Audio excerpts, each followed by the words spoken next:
That's his work attitude. Oh my God. You guys can't shut up. I swear to God. Pop Culture Minefield, The Bottom of My House Foundation, and in part, by Gary's Backdoor.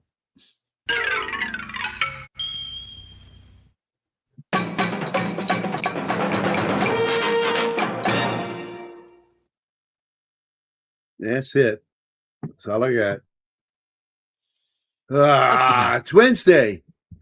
Yes, this week has sucked. Last week we lost the cheerleader. This week we have lost Dolly Parton. And hold on, I gotta remove that. Apparently, before I put that up.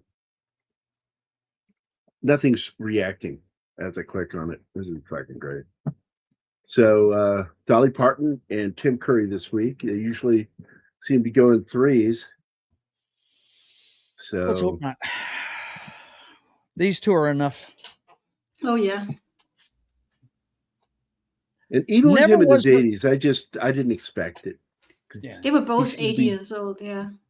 Oh, I was kind of expecting it. Last week she canceled a concert, and that gave me bad vibes, man. To be honest, I'm not getting bad vibes if a person that's 80 years old cancels a concert. Yeah, but they cited health issues. I said, health issues at your 80s? Oh, man. You have issues when you reach that age. Yeah. So my mother just passed and she was 82, and I was spending more time at the hospital with her. You guys know I couldn't make half the damn shows because of it. So, I mean, you do get your body falls apart. I never was a big fan of hers, but the movie she was in, all of them are good. Even the bad one with Sylvester Stallone has got funny parts in it. You know what I mean? Oh, Rhinestone. Yeah. Rhinestone. Yeah. But I like her Burt Reynolds movie, Best Little Whorehouse in Texas. Last night I played the Charles Durning song where he says, I love to dance a little sidestep. Every politician encapsulated in that one friggin' song, man. Yeah. Very cool. Great movie. Kind of a cool connection is they were filming Best Little Whorehouse in Texas on the studio set when they were shooting the studio scenes for John Carpenter's The Thing. And there were some funny little behind the scenes crossovers with the film. From having to eat in the same, what do they call that? The commissary in costume and shit. Yeah. So it's fucking awesome. But it's like we've lost Legend and we lost the little secretary that supposedly was having an affair, but wasn't really, with the boss in 9 to 5, which Anima watched for the first time with me last night. It was fun. Yeah, we'll do a special show tomorrow about that movie. I thought about doing a watch party for 9 to 5 Saturday night. I actually thought about doing that. It's a great movie. I may do it. Because I was laughing my ass off watching it. Oh, you had to. Yeah. What's great about her on film, she was told a long time ago, you've got to change your image and if you're going to be in movies. And she was like, no, I'm just going to market myself. And she basically played herself in every one of the movies. She would never be a hooker in a million years, but if she was, she would have been that kind of girl. You know what I mean? That was in Best Little Whorehouse in Texas. Well, the movie ends with her going off to have a music career. Country Western. Yeah, I really like that. Mm-hmm. And let's be honest, there was nothing to change. That woman was adorable. Yeah, she was fantastic. She was. Yep. It was so funny. What Christian was did you see what Christian was putting in the show thread that he has? The text one, Gary? He said he was putting up pictures of her because she was a bombshell. At the height of her power, she was something else. She was something to behold. There's a photo of her. Yeah. From back in the 70s where she easily could have been considered probably one of the most beautiful women of the 70s. Oh, yeah, absolutely. But Christian was saying, what does Jolene have to worry about? The trippy thing. Why do you need to worry about Jolene?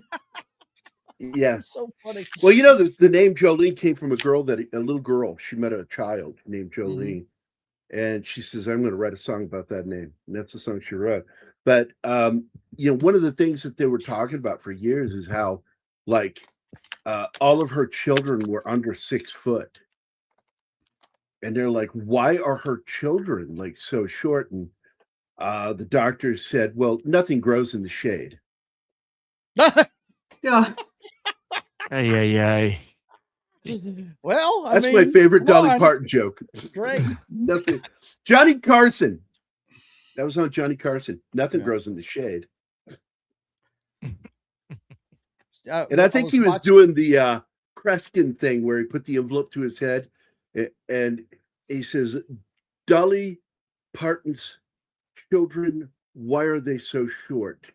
Tears it open. Nothing grows in the shade. Yeah. The Great Karnak. Yeah. Great Karnak. I think that's where I heard it. It was on Carson, no matter what. But they were doing a But, piece on her on ABC earlier, and the song Jolene you're talking about, where she got the name for that song. The that song, little girl, yeah. that was. They said the inspiration for the song was she saw. She walked up on her husband Chuck Dean being flirted on by a girl behind a counter, and it inspired her to write that song. The song, but the name right. came from a child that was in line. But And the she just loved the the other name. big hit she had, which was top 10 twice, once by her and then once by Whitney Houston. Was it 3 Again times? later. It was?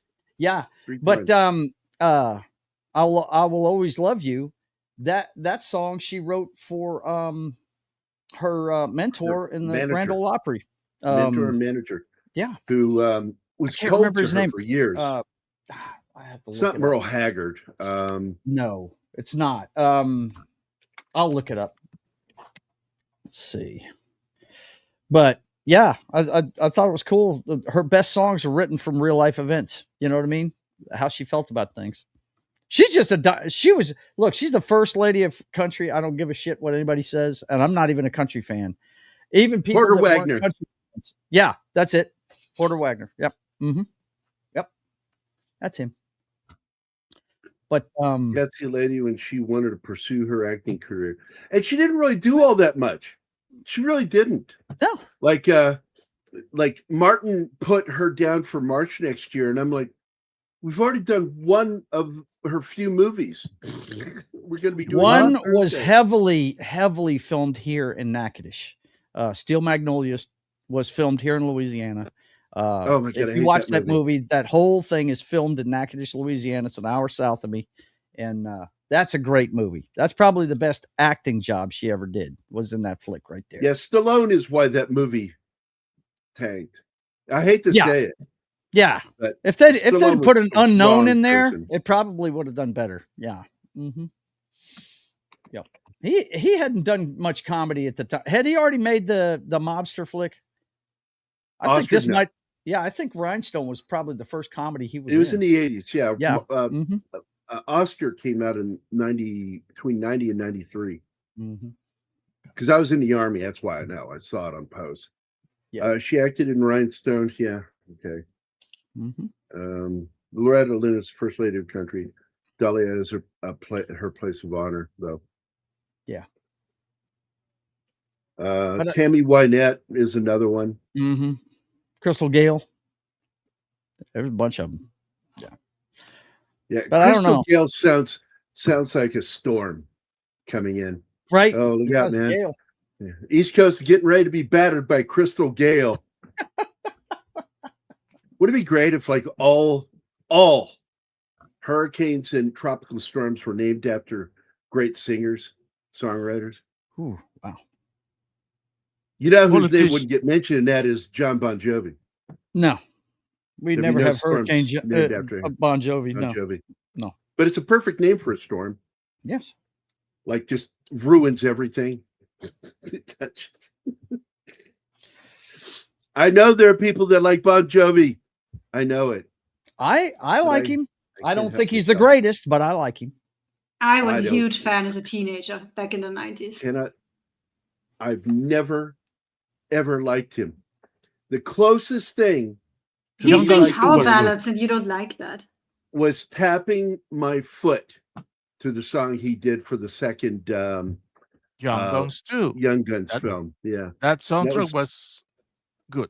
it was a halfway decent song. On a Steel Horse I Ride or whatever that fucking song is. Wanted. That's the name Dead of the or song. Alive. Wanted. Yeah. Yep. Dolly I like Parton that was one. good. Lady, Rhinestone, Rattle. Yeah, want to make sure I'm caught up. Okay. And then you got Tim. Best little whorehouse in Texas. Yeah, best Yeah. little whorehouse, not little house. And I just gave some trivia on that, Gambit. Did you catch the trivia I gave about best little whorehouse in Texas and the movie The Thing, The Connection? Did you catch it? Or were you busy reading IMDb, not paying attention? I think that's cool. You know, you imagine the stories they had between Kurt Russell and that cast and everybody that was in Best Little Whorehouse in Texas. I mean, they were really good actors in that movie. You know, Dom DeLuise and Bert Charles and Durning's Dolly in it and, too. It's great. Charles cast. Durning. Charles Durning got nominated for an Academy Award for that movie. You Yes, know, he did. And that guy probably saw the worst combat of anybody that was in Hollywood that was served in World War II. What that guy went through, where he watched his entire unit get ripped apart around him, and he told the story. He told the story. I showed it to Anima, and how he was standing there. He had his composure, and then lost it, and you could hear his voice break when he was talking about the men dying around him. Read by Nature, rest in peace, Tim and Dolly. Yeah, and Alpha. I like that. Kristen Gale is Loretta Lynn's sister. Yep. I didn't know that. Tis true. That explains a lot, though. All the cheating. But then you got Tim. I always found it funny. Wow. Stand By Your Man was written by a woman who cheated like crazy. Right. That's ironic. Yes, it Tim is. Curry, what a career he had, man. What a debut he had. Wow. He plays, Dr. Frankfurter, and then he plays Frankenfurter. Darkness in Legend, one of my Yes. favorite monsters in horror film history, or fantasy horror. It's a great makeup job, but on a lesser Rob actor, Bottin. it wouldn't have been near as good. The character wouldn't have been near as good with a lesser actor. I mean, God, he was so good in that. Oh, he nailed it. He Yep. just completely owned the performance in that film. But, Rob Bottin disappeared. He did one little gig for Game of Thrones, and nobody has seen him publicly since. There's no proof he's even alive. Well, he's Other getting than up the there, fact that man. nobody's reported him dead. Right.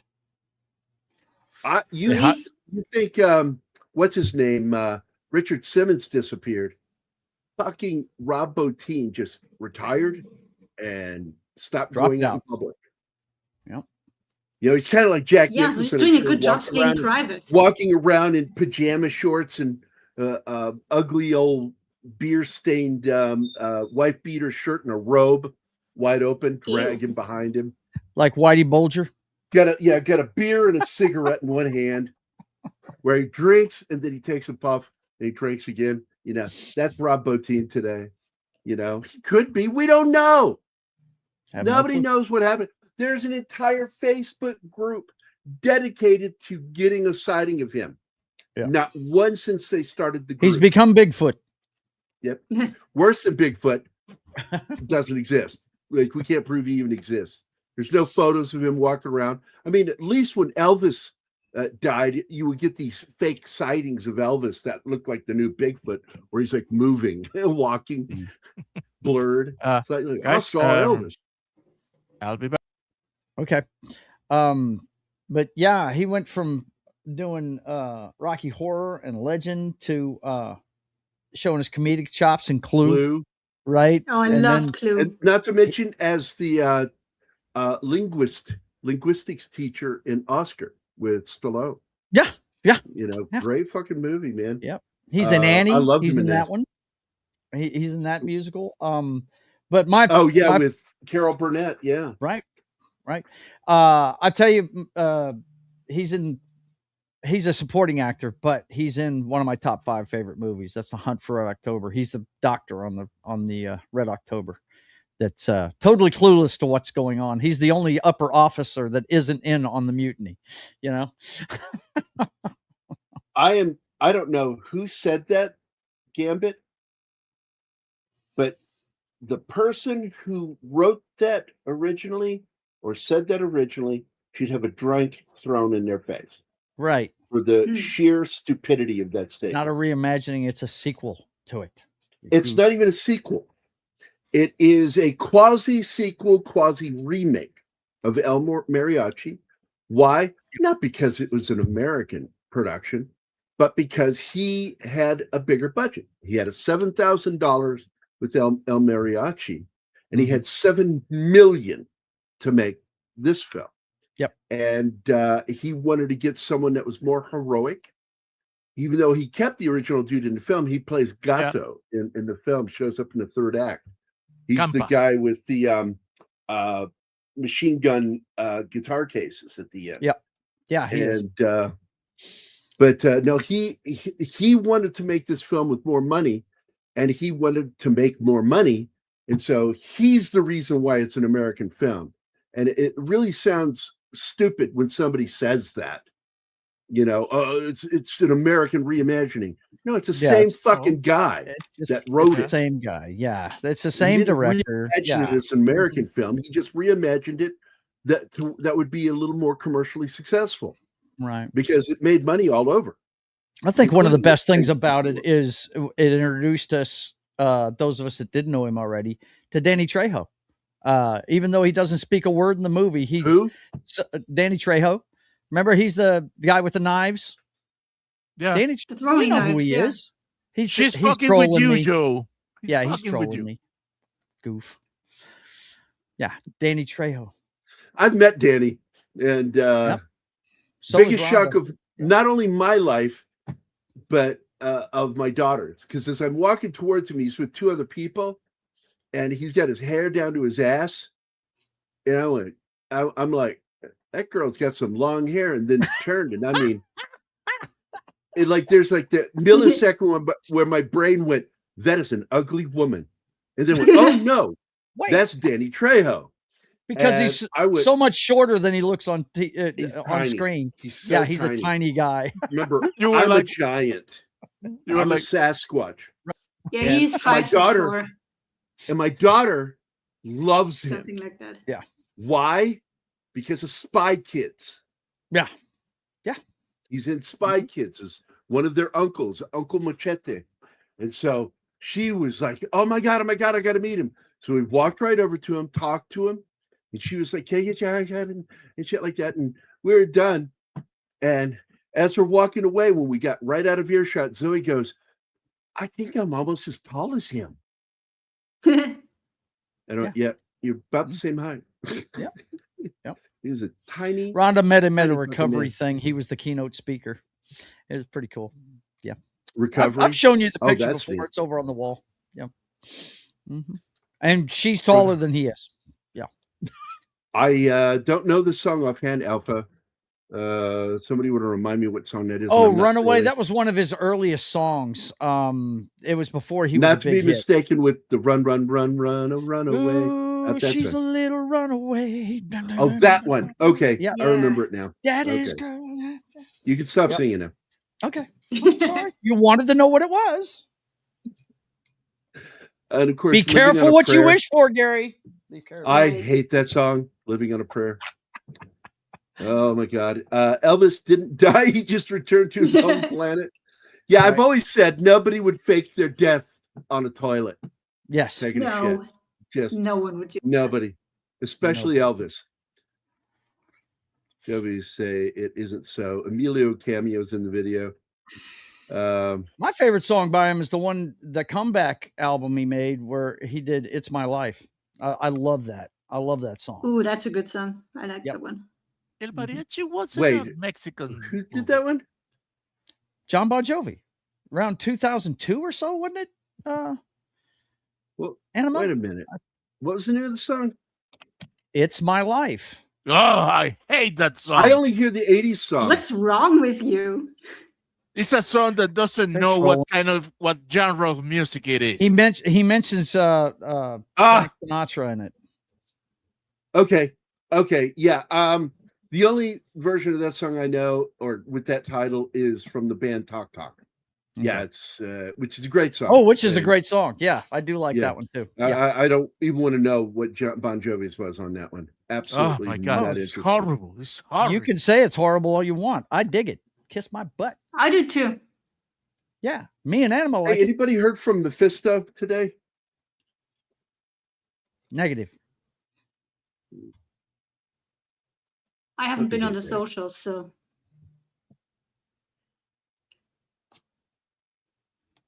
No shit, Alpha. I looked at that and I'm like, oh my God, Lord. he's doing the no fucking kidding. No fucking kidding. Thanks for pointing out the totally obvious, Mr. Spock. Yeah, he's doing a Gambit there. It's usually Gambit statements like it's that. It's more like a Gary. Because Gambit would do it seriously. Gary is just pulling your leg. Just like Alpha is. Curry's Toxic Love from Fern Gully is underrated. Somebody mentioned all the voiceovers he's done. It's half sequel, half remake. Because they go over the same story. Yep. Yeah, but they show the ending of the first movie in a flashback, but with Antonio instead of the other guy. Which is why the director, Richard or Robert Rodriguez, said that it's a quasi sequel, quasi remake, or retelling.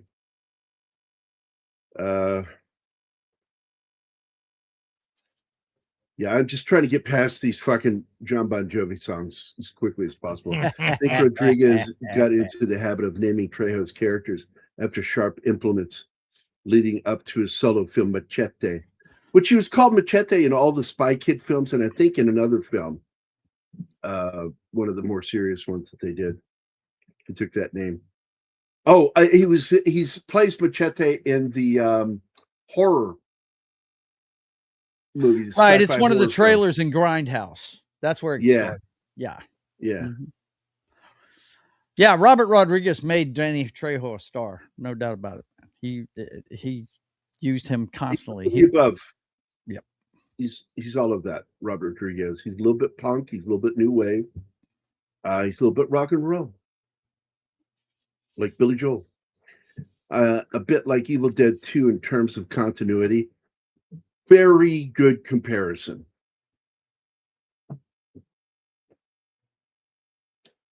Yo soy el niño. Yo soy, for those who don't hable español. El niño is Spanish for the Nino. Okay. I thought, is it Nino little boy? Yes. Yeah. I remember when I ordered a gordita. I was in the army, and one of my Mexican guys was behind me. He goes, "You know that means fat girl." Yeah, but it's the name of a food. They call but he says, "You know that in Spanish that means fat girl." And I went, "Well, I guess I'm going to be eating a fat girl tonight." Oh, raisin. Yeah, careful. Yeah, Danny Trejo is underrated and somewhat neglected. But he's got you hear him talk, base. he's living the dream. So yeah, he has a great fan base. And he owns his own taco restaurants. And I'm not going to say Mexican restaurants, they're the taquerias, and he has done shit. Like I just watched it with Anima, where he went on with what's his name? Chef Gordon Ramsay. Gordon Ramsay brought him on Hell's Kitchen as a guest judge. And usually these judges are celebrity chefs. So the look on the faces of the candidates when Trejo pops out of a taco plate. We're going to make tacos for Danny Trejo? Fuck yeah. And I mean, I looked at the tacos that he got to eat, and I'm like, I would fucking eat those tacos in a heartbeat. They all look good to me. Everything they made, from the seafood to the beef and very rare. And chicken. It's very rare that they make shitty looking food. Oh, you know what we forgot to mention about Tim Curry, man? He was the first guy to play Pennywise. That he does good on Indian food. There you go. Curry, Yeah, he played Pennywise in the miniseries the first time they made it. Yeah, the better version of Pennywise. Yes, absolutely. The only Pennywise. Okay. So Superhuman Samurai's Cyber Squad. It was one of the series that ripped off Power Rangers. Tim Curry was the voice of the bad guy, Kilokan. That's trippy. Nice. Hey, that's Cheech Marin. Here's a little bit of trivia. My best friend Mac. If you ask him, he'll show you. Well, if he ever comes on the show, I will have him show you. He'll go like that, and he has Cheech tattooed across the inside of his lip. Wow. Because he's that big a fan. Why? I'm a huge fan too. I love Cheech Marin. Dude. Well, I told him, I said, you only did that so that every time you eat, you can say that your food was Cheech marinated. And speaking of that, why am I not surprised by these comments from Sonorta Poop? That girls are meaty. Nup, nup, nup, nup, nup. Bad Snorty. Speaking of Tim Curry, yeah, okay, I read that one. That girl's Hi Sasha Fred. Polly from Latino Thanka Trejo on the live stream for man, he's gotten some great fucking guests on there. Dude, did you watch his I'm still upset about one? Yeah. I'm telling you, I'm pissed at what YouTube did to him. Yeah. We're all potential. Yeah. To get hammered by YouTube because they're assholes. Yeah. And I call them assholes, and that probably puts the target on me even more. I don't care. Well, yeah. That's why I know you simulcast on Rumble and I think X as well. Is it correct? Well, we were right now. And then you've got, you know what I'm saying. When you've got everything set up, I do it on 5 different platforms, man. I do it on Kick, Twitch, X, Rumble, and here. So, I mean, you got to diversify because you never know when. I've tried to get. I think I told you this already, Gary. I've tried to get monetized twice, and I don't know if it's because I'm in Louisiana or what. But I know I saw you streaming on Grindr once. Oh God. Oh no, I don't think so. But I kept swiping. They won't left. let me monetize because they say that I promote violent organizations or violence and criminal organizations.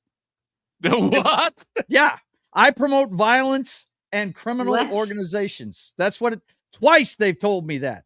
The next time, and my reply to that would be, and I've heard that you all smoke crack. Right. Yeah. I think that's what I heard. I think it's because of the show me and my brother do. Because a couple of times on air, he said, "Why is Putin still around?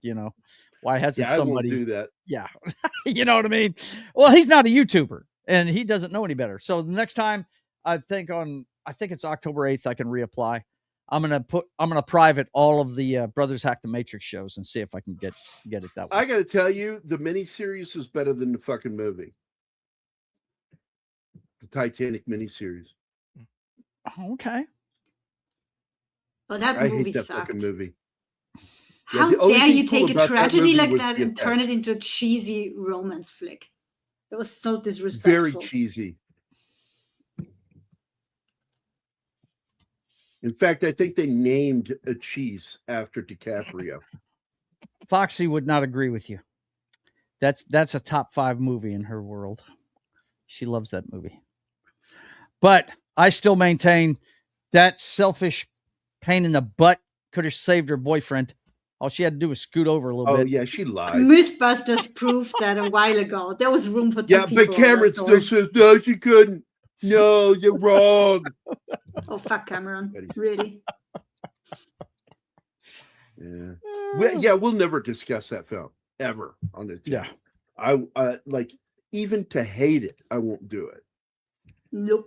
I will discuss it while we're doing other films. Thing it has is the practical effects in it. Even the CGI doesn't stand up. No, the CG is pretty good, but it's the visual effects, all the visual effects together that are the only thing about that movie that's worth watching. Period. Yeah. Take all everything else, leave in the scenes with Molly in it, played by Dolores Claiborne actress. She was good as the unsinkable Molly Brown. Right. She was the only good part in the fucking movie. Fuck that, and the captain and the maker. Cut out the love story from that movie, and you've got a good movie. Yeah. Cut everything dealing with those two, especially that cheating bitch. Hey, can't argue that. She was, no doubt. If there's a Canadian, it's like, oh, she's in love with him because he went, down in stowage and fucked. So they're in love. This is love. Cameron is a fucking idiot. He's terrible with women. Proof of that, Titanic. He does not understand relationships, period. If there's a Canadian dish that should be hunted down and destroyed, it's definitely poutine. Vladimir Putin, just talking about food. I got to tell you something. I had poutine, and I actually really, really liked it, Alpha. My buddy Fat Steven Seagal told me exactly how to make it, the way he eats it. And I made it that way, and I was like, holy shit, that's really fucking good. We had a place just open here in Vienna. They only do takeaway, and it's loaded fries. But the menu is really super small. Like, they have 2 different sizes, and I think there's 4 a different chicken sauces. restaurant on the south side of Springfield that does a plain white gravy, that you can have on biscuits, or you can have it on your French fries, and it's I just pretty don't good. get the whole concept. But for poutine, you've got to have the cheese crumbles in there melted, and I actually used feta cheese when I made mine, and it was really good. Cheese? Feta, Feta, feta cheese. It's a Greek style. I know. I'm just cheese. using a pun. I don't know. I don't know what you have down there south of the border. If you get feta cheese down there, do you? Give me patience, Master Chief. I don't fucking know. I'm really asking you.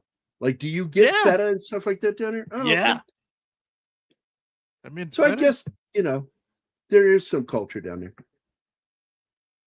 Give me patience, Master Chief. I just don't know, why should I eat fries that are so loaded with shit that they get soggy? No, they got to be crispy. Do not let them get soggy. If they're soggy, they were delivered to you late. I was disappointed when I found out that DiCaprio didn't actually drown at the end of Titanic. Wait. Oh, Bad Bear. That's What? naughty, yeah. Oh, the actor. Gotcha.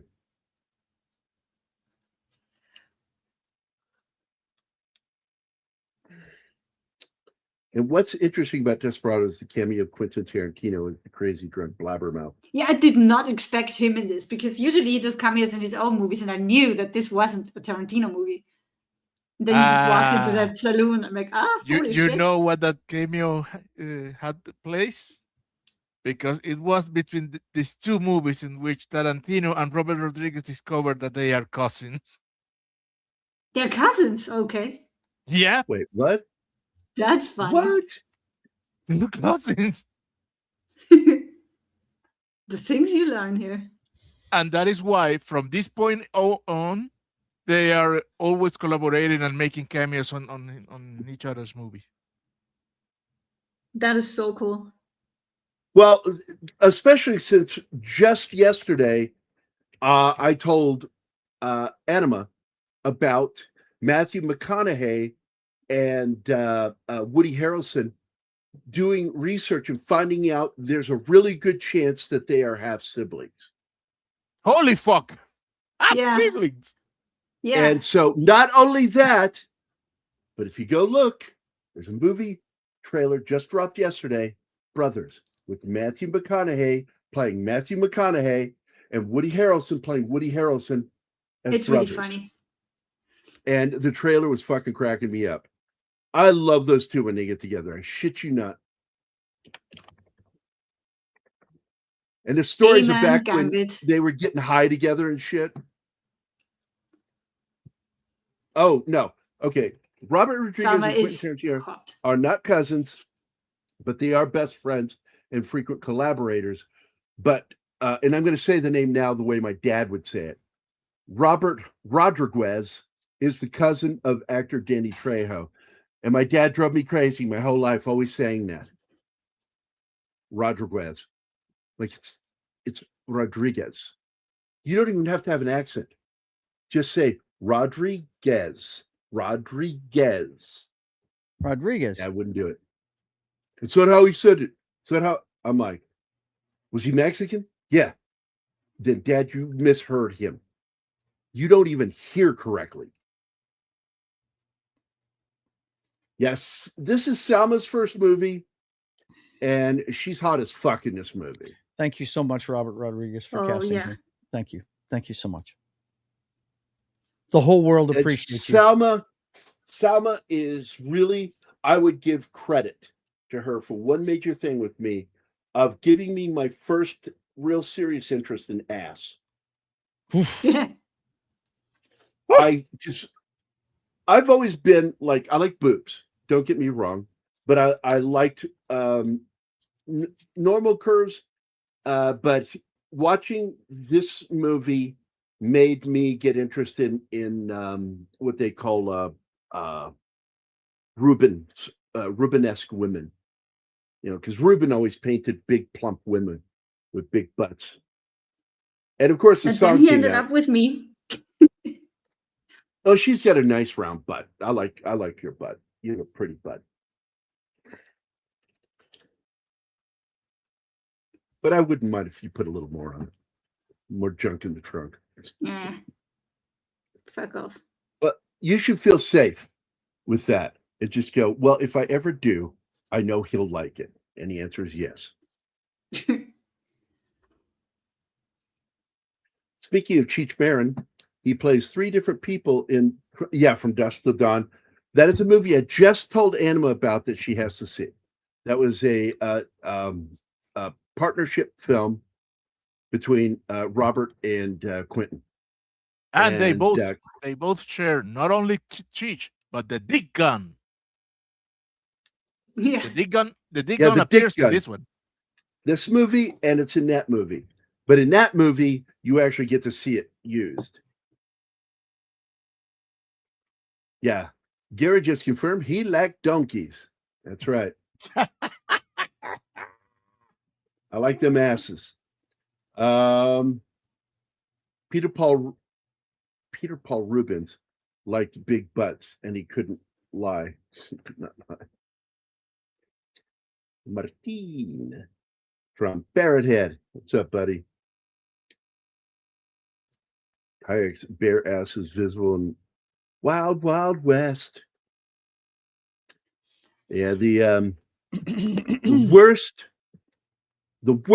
of the TV to film adaptations. It absolutely is the single worst. And I feel bad. Goddamn right, Reed. That fucked with Kevin Kline. It hurt his dollar value.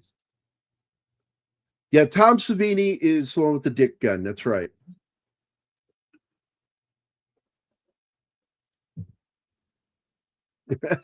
Big furry burr butts, and I cannot lie.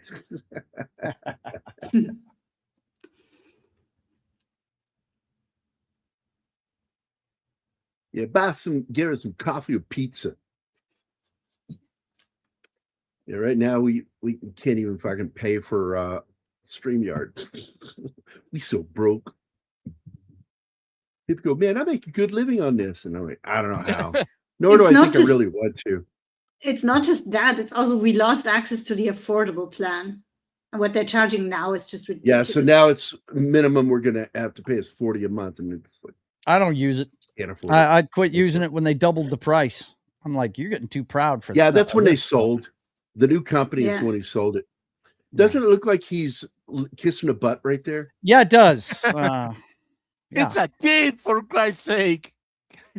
Skip that joke.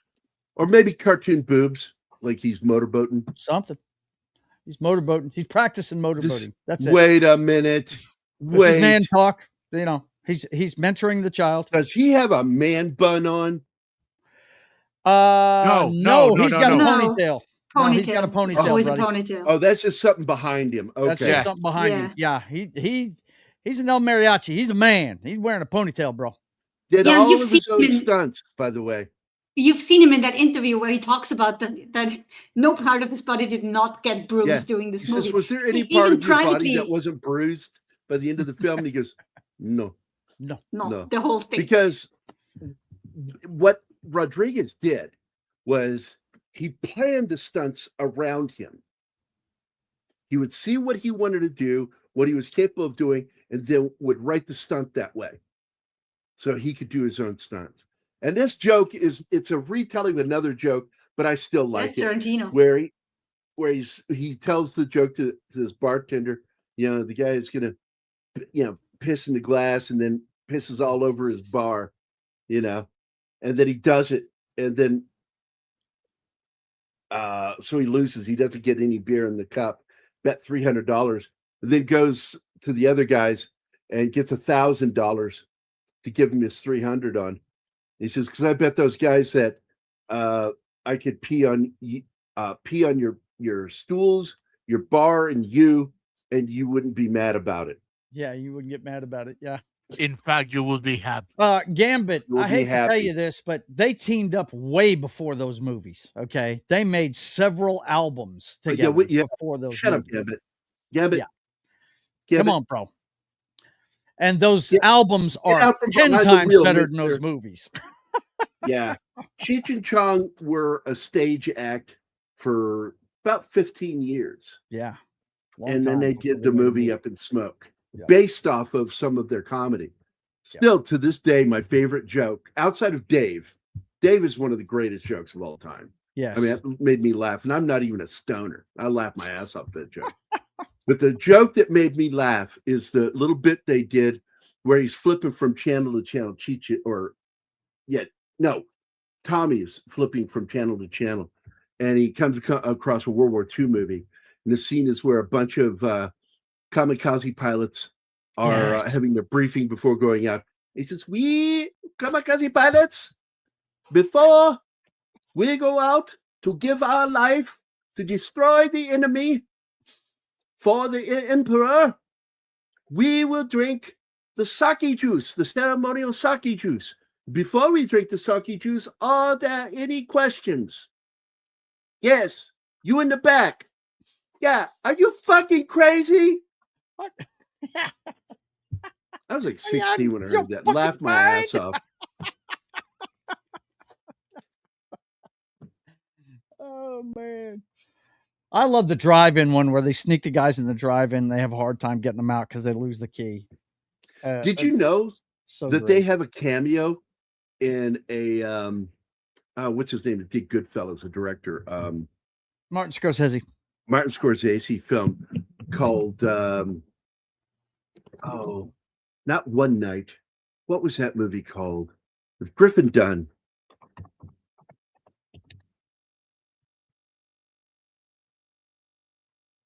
God, it was Martin Scorsese film, and it's one of my favorite films of all time. And I'm telling you, Animal will hate that fucking movie.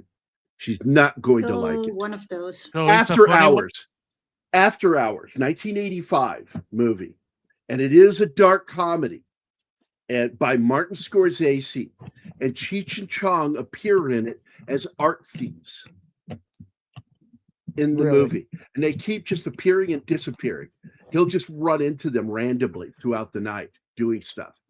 And the last time he runs into him, my favorite scene is where he runs into a crazy psycho feminist who captures it redundant and pours plaster all over his body and turns him into artwork so he can't move. And of course, what are they in the film? They're art thieves.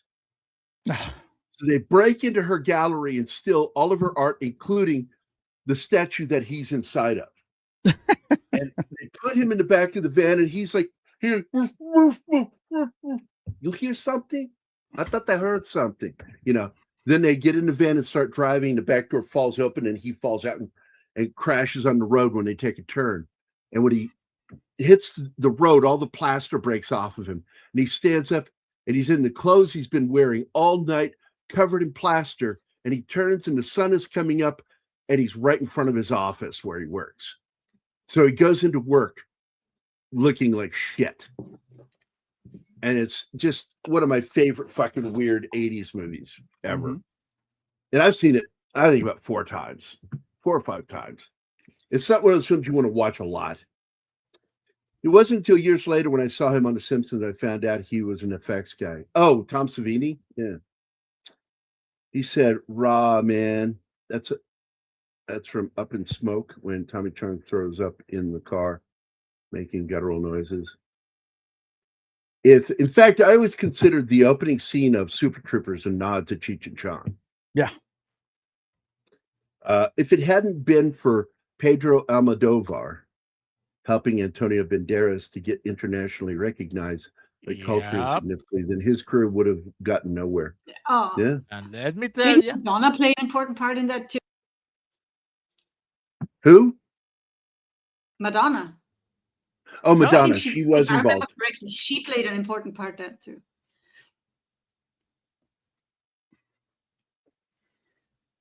I wouldn't be surprised. Wouldn't be surprised.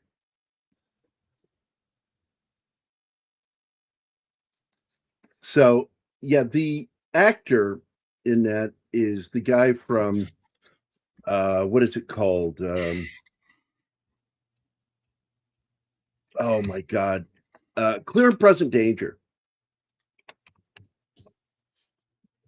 With Harrison Ford. Everybody remember that movie? Yep. yeah. Okay. The main real villain in that movie is the actor who plays his brother, Bucho. It's Joaquin de Almeida. Almeida. Great fucking actor. He plays the villain in Clear and Present Danger, and I consider him the best part of that whole fucking movie. He's like isn't he a double agent? Something like that. He's working for the cartels, but he works for the cartel, but he wants to take over the cartel. Right, and he's got a relationship. He's playing the cartel against the CIA, and the CIA against the cartel. Right. He's just playing it to get the guy killed so he can take over the cartel. That's all he's doing. He's playing both sides. But he's a bad guy. Yeah. He is a great actor. I love him. Yeah, he's good in a bunch of stuff. Yeah. You were gonna say something, Martin? Yeah, he's spooking the spooks. He's doing to them what they do to everybody else. Putting a fight between them. Mm-hmm. Yep. Good movie. By the way, I didn't like the movie or series, but it did have some cool scenes in it, and he's in it. It's called Warrior Nun. I think it was on Netflix. Okay. The shows that use the purple and pink colors to promote it automatically scream woke to me. It's like when you see those colors on a poster, be careful. They even did it to fucking Godzilla, that one movie. Oh my God, yeah. The disco colors. From what I've heard, they have pulled back on all that shit, and it's going heavy with the new film, dark and heavy. And I'm like, thank you. Good. Yeah, and I love Alfred Molina too. God damn, that guy's a good actor. First thing I ever saw him in after Raiders of the Lost Ark was a film called Prick Up Your Ears with Gary Oldman. Great fucking movie. But he's also in another film that was pretty funny. I do like the first one. I didn't like the second film. The Hitman's Bodyguard is a fun movie. Really? Yeah, the sequel, terrible. But the sequel has Salma. That's Ryan Reynolds and Samuel Jackson. Look, I watched it and enjoyed her, but I don't think it's a good movie. But it had Salma. Like I said, I watched it because of that.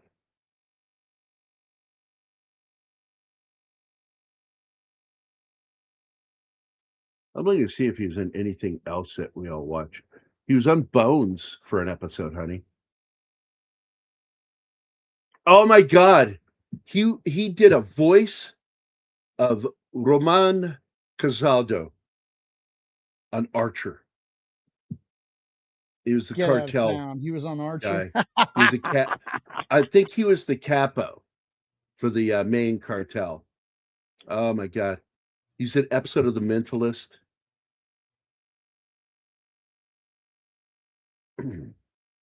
Going back into the 2000s, see if there's anything that we may have watched that he's in.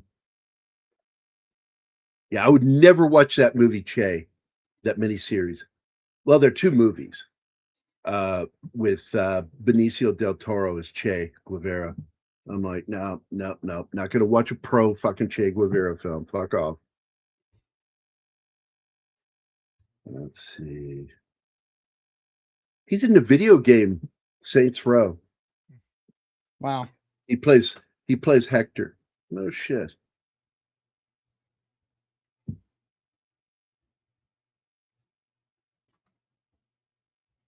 Oh, he's the voice of Bane on the Batman animated series back in 2004, which was a halfway decent show. I will give it credit. It wasn't great. It was not the previous show. Yeah, past that, just not in a whole lot. Yeah. Oh yeah, that's right. He played Gino Santa Anna in The Mask of Zorro, which we will be covering this week. So he's in two. What day are you doing that movies one? this Saturday? Friday. Friday. Okay. I'll be at work. Saturday is sci-fi. Automata. It's well, this Saturday, because it's either adventure, sci-fi, or horror are the flavors for Saturday. Yep, those are the flavors for Saturday. I like flavors.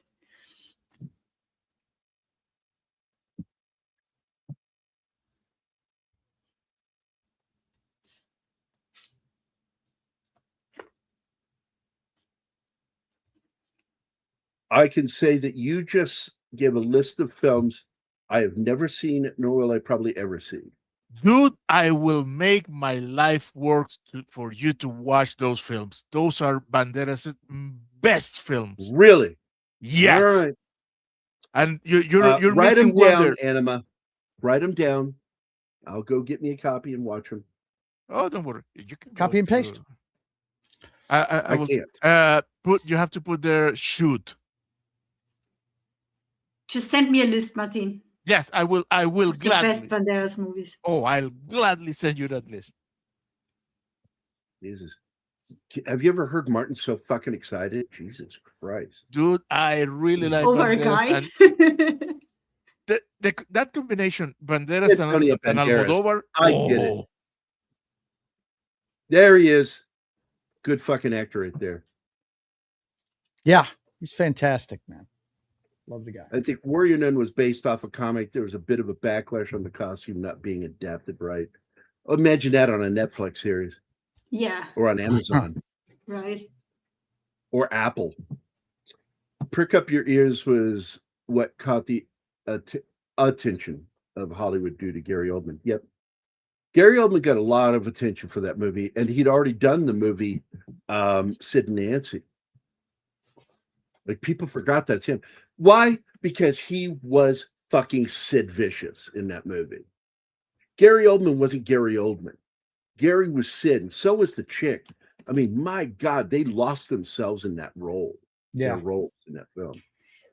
Well, I've always said that Gary Oldman is a human chameleon.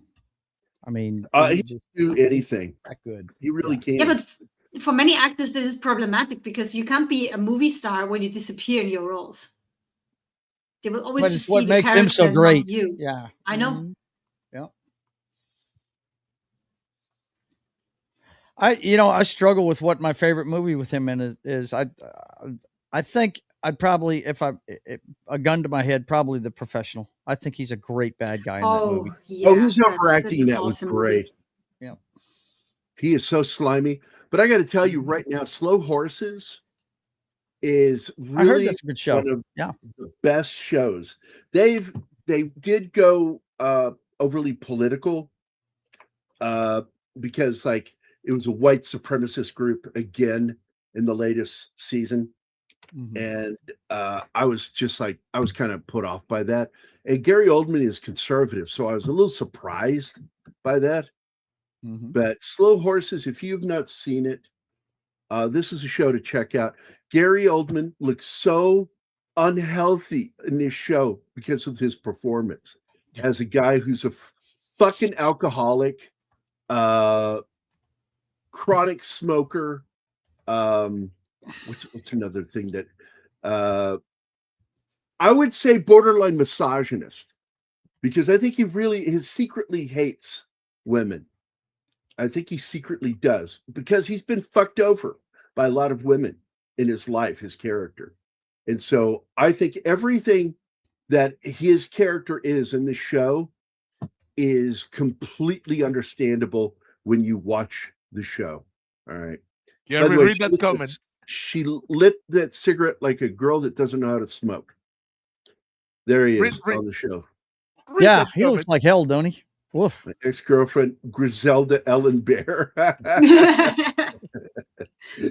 that. But look at him. He looks kind of overweight, out of shape. His skin is oily. His hair is oily. His hair is always brushed straight down on his face. And his glasses are always like, they're never where they should be. They're like out here all the time. And he's always like looking up at people like that. And his character is so fucking funny on the show. And I think some of my favorite moments is when you see just how dangerous a person he can be. You think, oh, this guy's just a fucking loser. And that's why he's there to keep the horses reined in. And he's like the only person. The problem is he is so hated by the political body of the British intelligence community that they don't want him to ever achieve anything past this. They won't let him. But he's the best at what he does. And like, he smokes a guy, just smokes him by outsmarting him. He does this one thing. The killer's in the house, and there are two killers actually he's contending with. And he tricks them into both coming to the same spot from different angles and kills them both. And I'm just telling you, man, if you've not watched Slow Horses, this is a good fucking series. And Gary Oldman is the centerpiece for the series. He's the best part of it. He holds it together, and he makes it interesting. He is also the only one on the show who ever begins to explain what's really going on, because everybody has their ideas.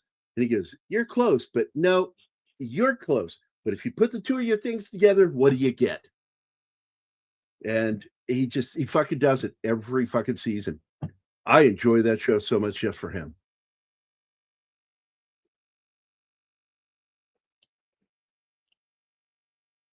It's a pro-communist film, both of them, 1 and 2.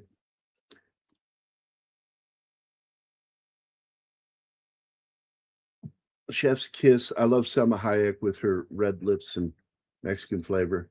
And she's just, I don't know. Her and the other chick too, the Hispanic actress that's on the ABC Family show, married to Al Bundy. She cracks me up, man. Sofia Vergara. Oh yeah, yeah, Modern Proof Family. again. That's a proof again show. That Hispanic women in particular get sexier as they get older. The two of them are proof of it. Unless they let a doctor fuck them up. I'll check them out. You and Martin convinced me to give them a try.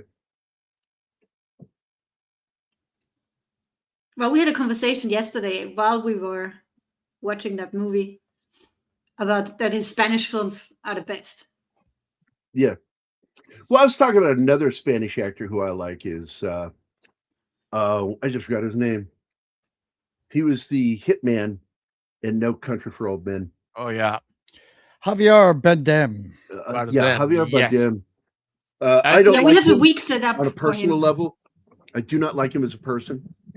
But man, he is a great fucking actor. I'll watch him in anything. I think his week is in June next year. I put him in there. Javier? Yeah. Mm-hmm.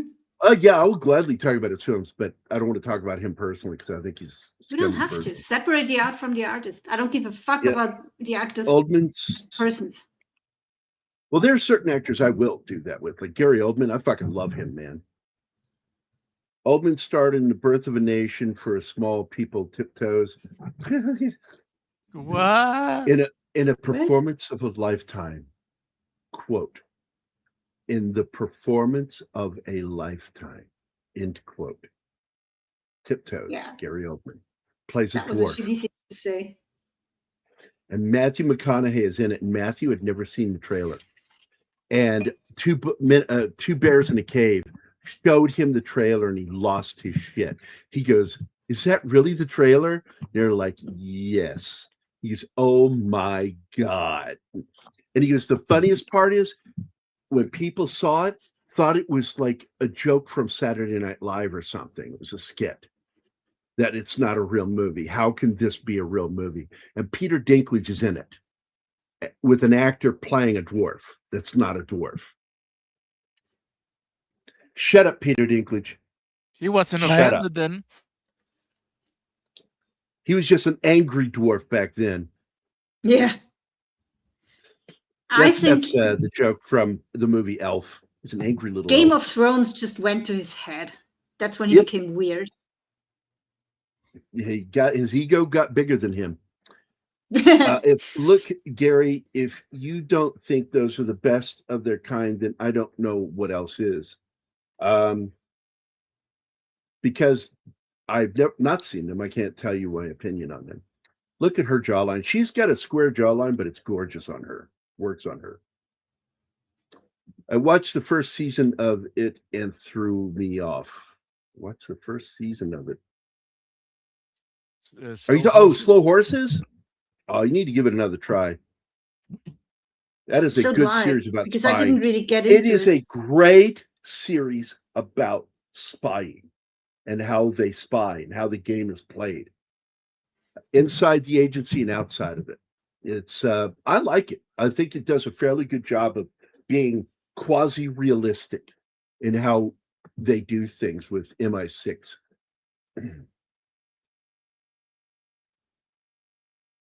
Yeah, Joaquin Amieta. That's he plays his brother in the film, but they don't know that until the third act. It's a fucking trippy ending. I did not expect that when I watched the movie. I'm like, oh my God, they're fucking brothers. So what now? Are we gonna like shoot out? Jeez. That was funny. Like, what are we gonna do? Shoot out? I like the solution. I won't kill you because you're my brother, but I killed your girlfriends. What? Wait a minute. Was it Colombia and Venezuela have a pretty fine pool of fine-looking women? Yes, we do. Hispanic women, period. I think. Look, I was in Spain for months, and between Malaga and Marbella, and Antonio's from Malaga. If you didn't know that, he's from there. Did not know that. Yeah, he was talking about it in an interview, and I was like, "Oh shit, he's from Malaga." I thought he was. But I personally liked Marbella because Marbella is like it's a sea town, and on top of that, you have a large English community there. Gay English community there. This is in Spain, right? He is Spanish. Yeah. He's Spanish, yeah. Marbella, Spain. And in Marbella, my dad and I didn't care that it was a gay bar. We went there because it was the only place where we could find ourselves surrounded by English-speaking people. It was nice. It was like, I don't care. And I'm like, Dad, why does that guy keep buying you drinks? Shut up, son. That's what he said. Shut up, son. Yeah. I bet you Gary heard that a lot growing up. Shut up. Good actor, worst hot takes. I don't know what that means, Shinowski. What do you mean? Javier Bardem. Are you talking about Javier that's in the movie or Javier Bardem? Bardem. He's talking about Bardem. Oh, he's talking about Bardem. Yeah, he's got some fucked up hot takes. You goddamn right, man. By the way, was that I didn't look it up. Is that statue a real statue there at that real church, or is that just for the movie, where the church is, where the angel is facing and touching the wall of the church? Because that's pretty cool, but it's not a very good sculpture. This movie? I sculpted better than that in the second grade, and I'm not kidding. I was a good sculptor by second grade.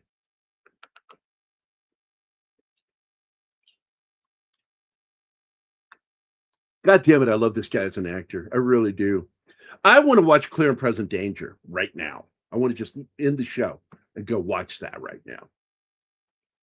Because he's so good in that. Moira, he calls her. The name is Moira, but he calls her Moira. Do you have his Bacalacadaca Street video, Gary? I guess I can get it. Jesus. We're a bit handicapped, Sandra. We don't have any videos in here. Sandra, you're so fucking needy. Yeah, you're making Gary get the video from his computer because StreamYard hates us right now. Yeah, StreamYard's being a complete ass to us.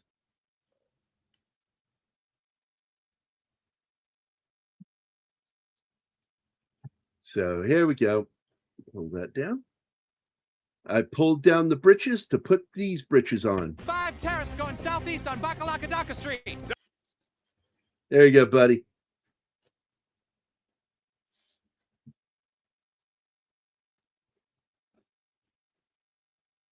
Has anybody heard from Mephisto? Because I've not heard from him in days. Nope. Nope. I hope he's okay.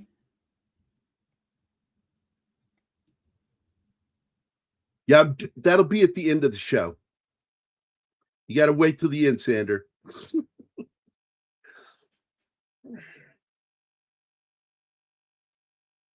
Oh, that was him?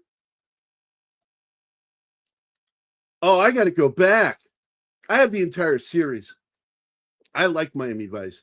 I showed the movie pilot to Anima.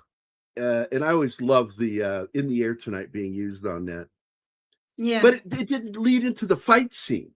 And that always bothered me. Like, that's the song you play, and right when the drums hit, it should be a gunfight. Do. Fuck, man. Complete misuse of Phil Collins, man. But then he was in an episode. He actually was acted on Miami Vice. There he is. It's so weird to see him as an actor. It's what's his name? Leroy Benho. It's Leroy Benho, the guy that played Machete. Leroy Benho. Nobody? Nothing. No. You guys. I have no idea what Not you're going to try to correct about. me. I don't It's know. Leroy Benho. The guy with the blades, the knives in the movie that throws him in shit. What? Number one. What movie? This movie we're watching right now. He's at the front of the car. He's getting shot at right now. Yeah. That's Danny That's Trejo Leroy who plays Benho. Navajas. Yeah, Leroy Benho. That's what I said. What? I'm just trolling you motherfuckers. What Jesus are you Christ. smoking, man? Stop sniffing glue, Gary. Hey, what else am I going to do with it? I can't build models right now. Anyway, several years later, he became popular for playing Ramon Salazar on the Fox thriller drama series 24 between 2003 and 2004, and Hernan Reyes in the 2011 film Fast Five. Thanks, Gambit. Yeah. This is the new voice I'm going to use when I read your posts.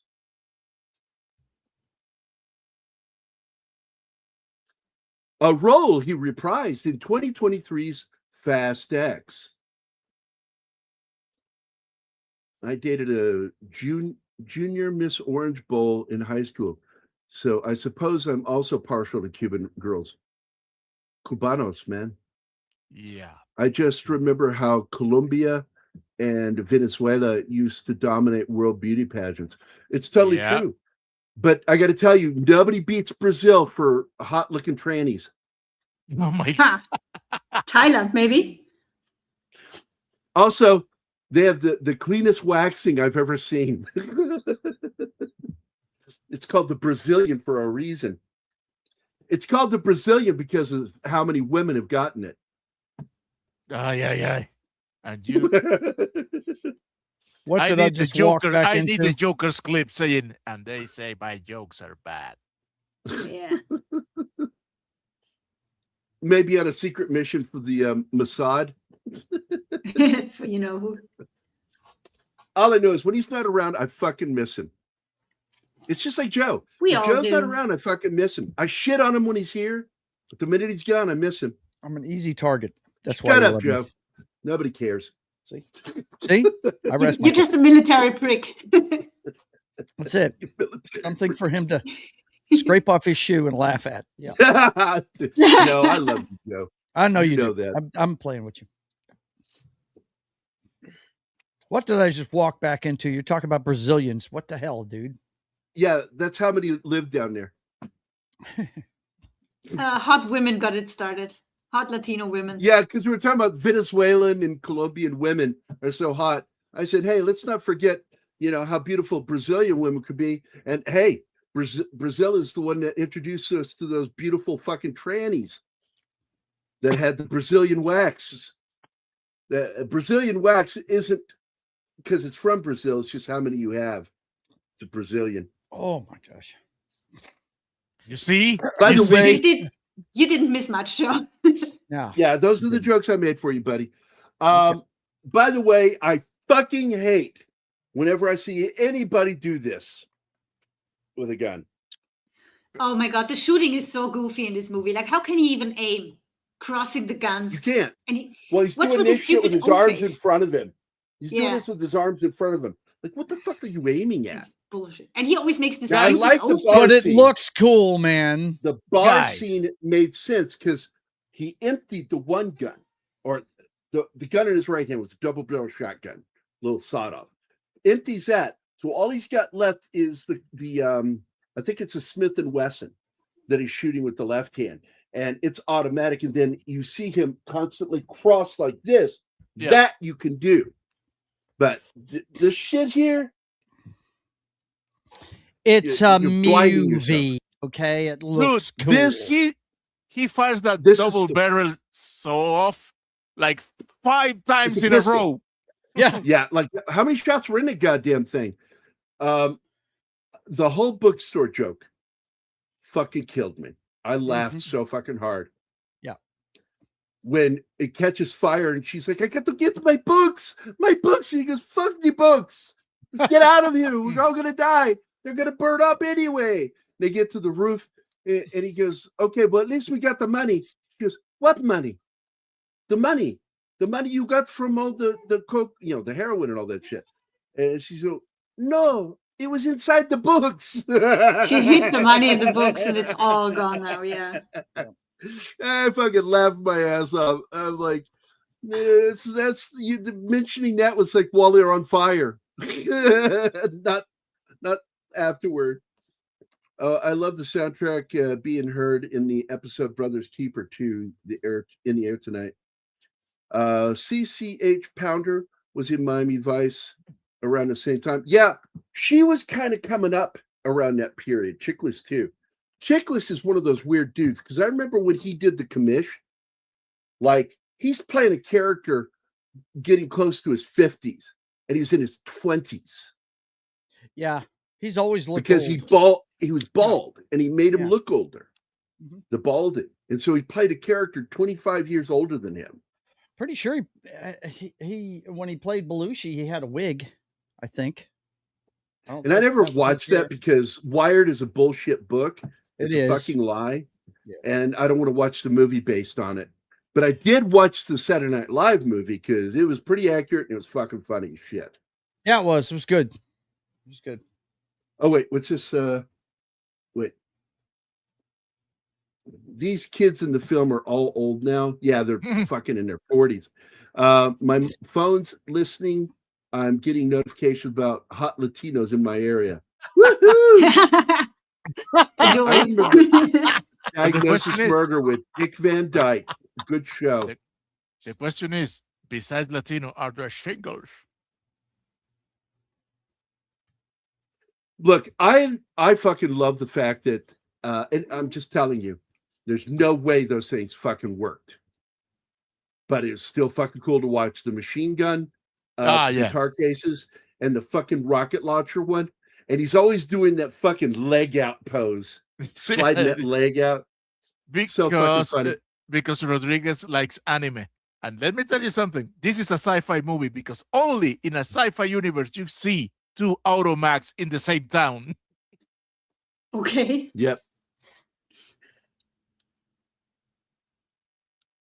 Wait a minute. Automats? What do you mean? Automax, Like the Magnum 44 automatic. There are 2 of them in this movie. Oh. It's a rule of cool, Gary. Same with the guitar rocket launcher. Yep. Gambit the first, I think I gave is to the scene at 347 in length. I think I gave. Okay. I don't know what it is. At least he didn't pull a Baldwin.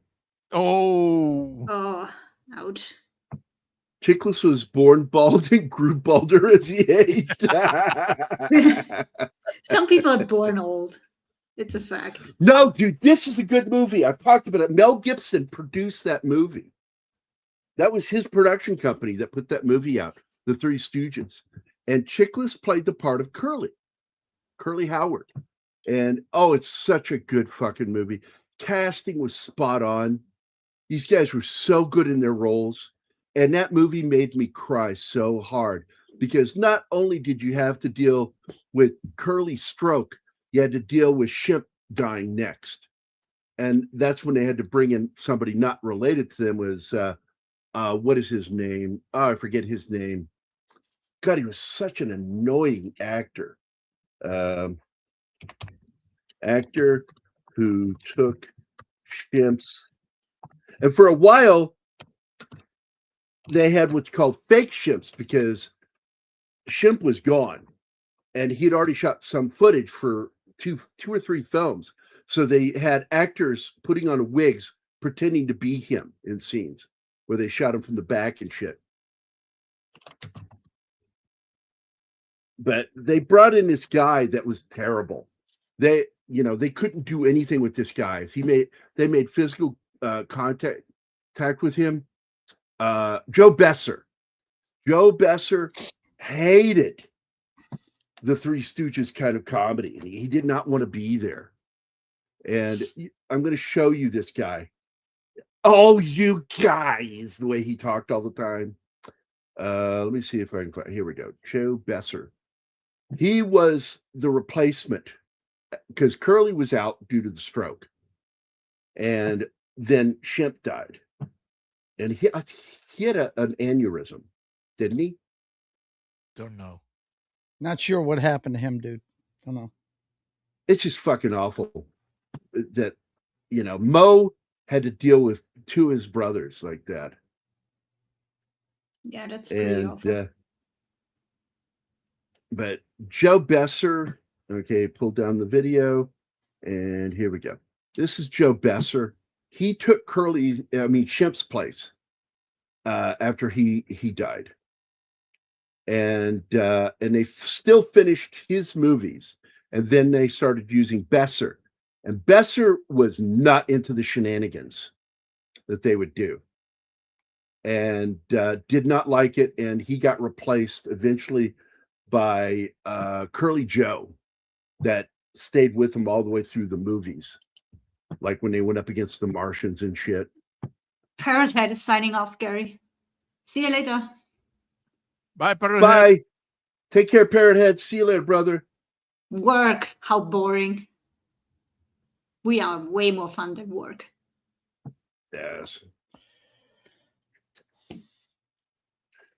Oh my God, this scene. Like, I didn't know what he was going to do when he walked up to that bride. Like, oh my God, this guy is a bad guy. He didn't do anything. I'm like, I thought he's going to come up and grab her ass or something and kiss her. He didn't do anything. And I was like, oh, wow. Well, if you're getting notifications for hot Latinas and not hot Latinas, maybe your phone is trying to tell you something.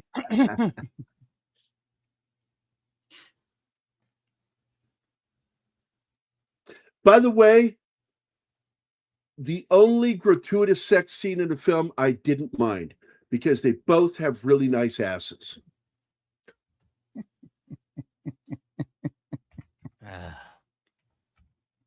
I'm not lying. Nobody said you were lying. Nobody said that. But nor am I exaggerating or making a joke. Antonio, for a guy, got a nice ass. Yeah, but She's it is got the so better of the two. long. That scene is so long, and then they finally cut away. And who do they cut to? No, Another couple it's having not. sex. I could have gone for another second or two of that, maybe even a whole minute. Couple of minutes. Yeah, 2 minutes of them fucking. I would have been fine with. And I'm not a big fan of fuck scenes in movies. I really find them distracting. Unless they're important to the story, they're there for titillation reasons only, and that's all. They're not there to help with the story.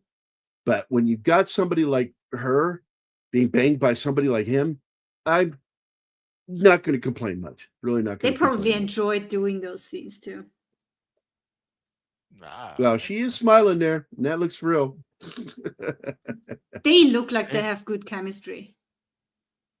Well, they did. Wait, what else did? Because I know they did Once Upon a Time in Mexico. Have they done anything else? I don't know.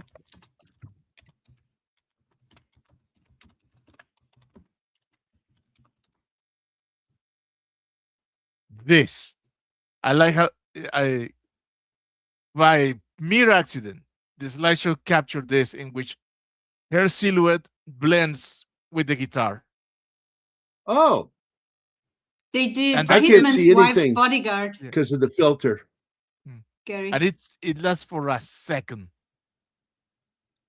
They did Hitman's What, Wife's honey? Bodyguard, and they Oh, he was voice one of the acted in the. assassins. They voice acted in the 2 Puss in Boots movies. So Oh, yeah, that's awesome, they've worked too. together on a couple projects. First of all, I love Puss in Boots. One of my favorite characters in the Shrek series is Puss in I have Boots. not seen more than the trailers. That Puss in Boots movie is pretty good. It does look like fun, yeah. Yeah. She calls him her good luck charm and an absolute gentleman. Okay, they have been close friends ever since they both transitioned to the American film industry mid-90s. So they go back 3 decades. This And they're movie close. is I both like their that. first. Hold on. This movie is both their first American movie. So they got their cherries popped together on doing American films. Despite their on-screen romance and close friendship, the two have never dated and maintain a strictly platonic friendship. They recently did a reunion when they reprised their role in Puss in Boots: The Last Wish in 22 and appeared together in Hitman's Wife's Bodyguard 2021, which I didn't like that movie. But I did like the first film.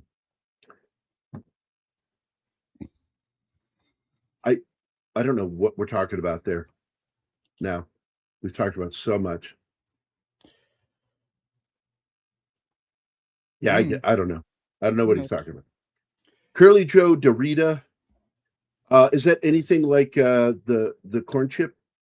I knew you were going there. I like those Doritos. They're good. They're good chips.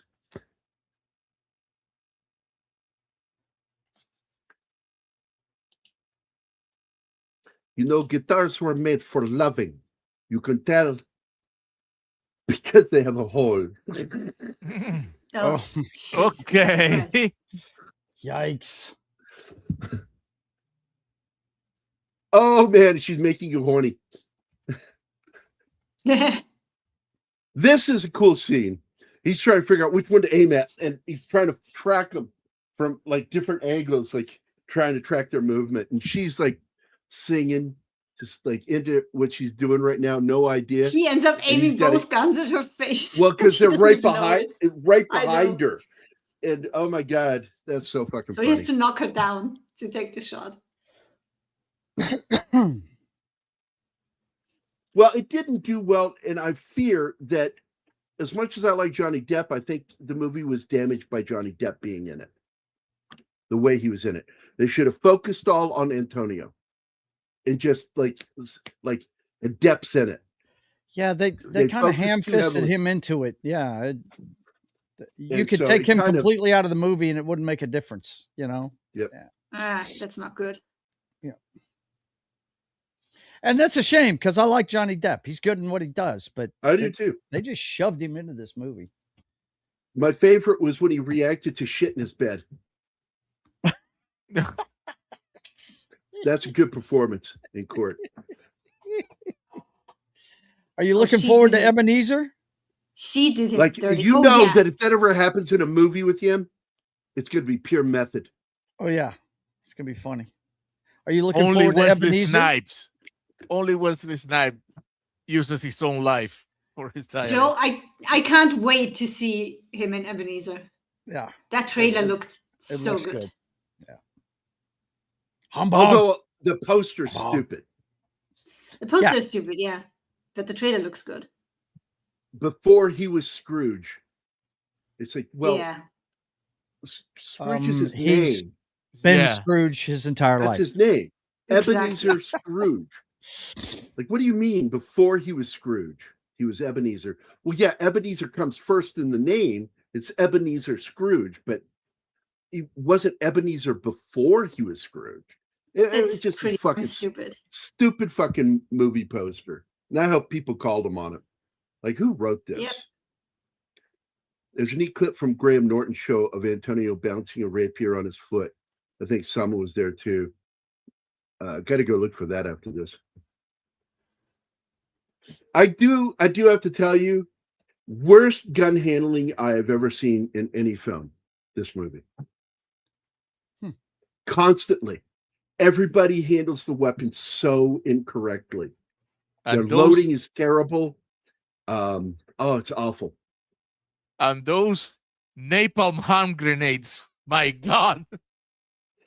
Yeah. By the way, I told her, I said, that is also the image used for the movie poster, because that was what was on the poster and went to see it in the theater, was them walking away from that big fireball behind them. Yeah, this scene is where it happens, where it's like, well, you've got the money. It's like, no, the money was in the books that burned up. It's all burned up. And I'm like, that's so fucking funny. That is fucked up funny.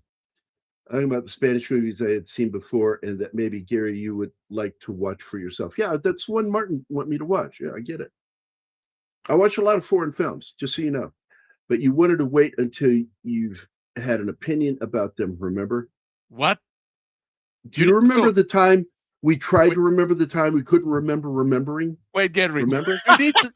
You need to have an opinion about the movie. You haven't seen it before you see it. I don't have an opinion on any of those films. I just wasn't interested in them. I didn't like the titles. Just read it again. I think I'm having a knot in my brain just from reading that. But you wanted to wait until you've had an opinion about them, remember? I'm assuming so. Because I don't talk about films unless I've seen them. Unless it's just historical stuff. Because I will do that. If I haven't seen a movie, but I know shit about it, I'll talk about the historical stuff. When he pulls her up on that rooftop, man, that's a hell of a stunt on her ass. I'm telling looks you. painful. That was rough. That was rough. And I'm like, holy shit, he picked her. He really pulled her up right here. This scene, throws his guitar up there, climbs up there, turns around, sticks his hand down. Come on, come on. And finally she grabs his hand.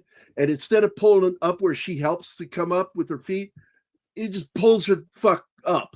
And she's rotating around up to her ass on the edge of the building, on that corner. And I'm like, oh, that's not going to feel good on your glutes. No. Right. Because all your weight's going to pivot on your glutes. And that's going to hurt.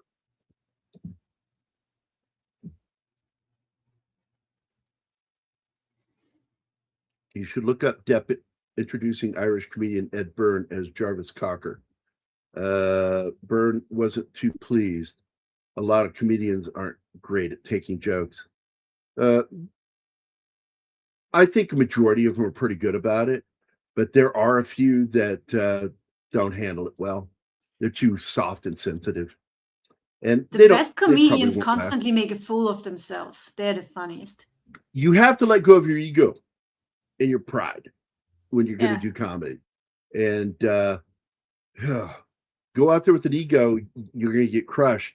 That's why I like watching some of those things with some of the comedians that are friends with Tom Segura. You know, Tom Segura fucking cracks me up. Like, he says some of the most fucked up shit I've ever fucking heard. And I actually think his wife is funny. Ex-wife now. I guess they're getting a divorce. Which made me so fucking sad because I liked their fucking show.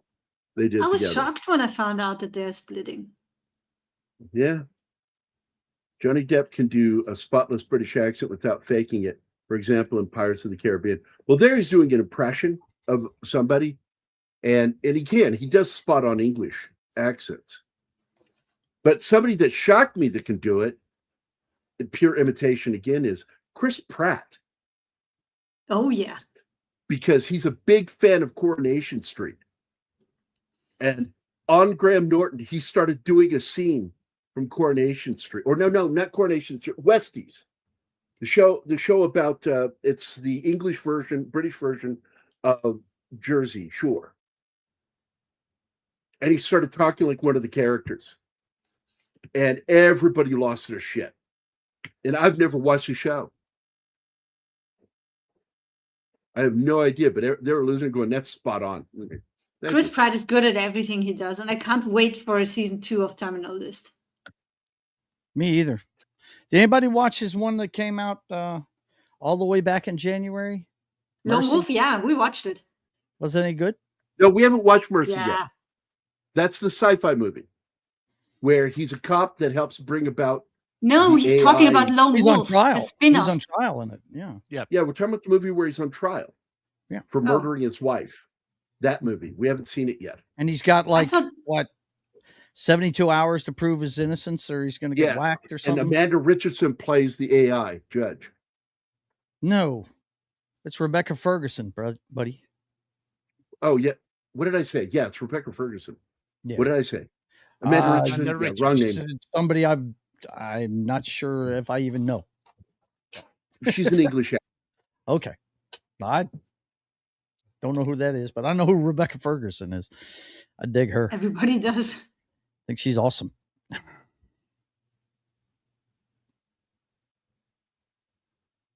Fell in love with her in those Mission Impossible movies. Of course, I'm a huge Mission Impossible fan, so you know. Yeah, she it's not Amanda, it's Miranda Richardson.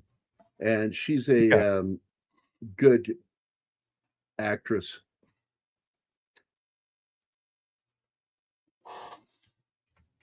Hi, Maintenance Girl. She gets the glazed look in her eye now as she's getting older. Kind of weird.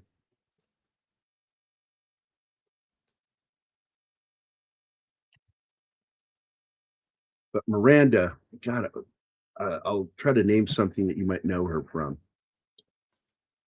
Let's see.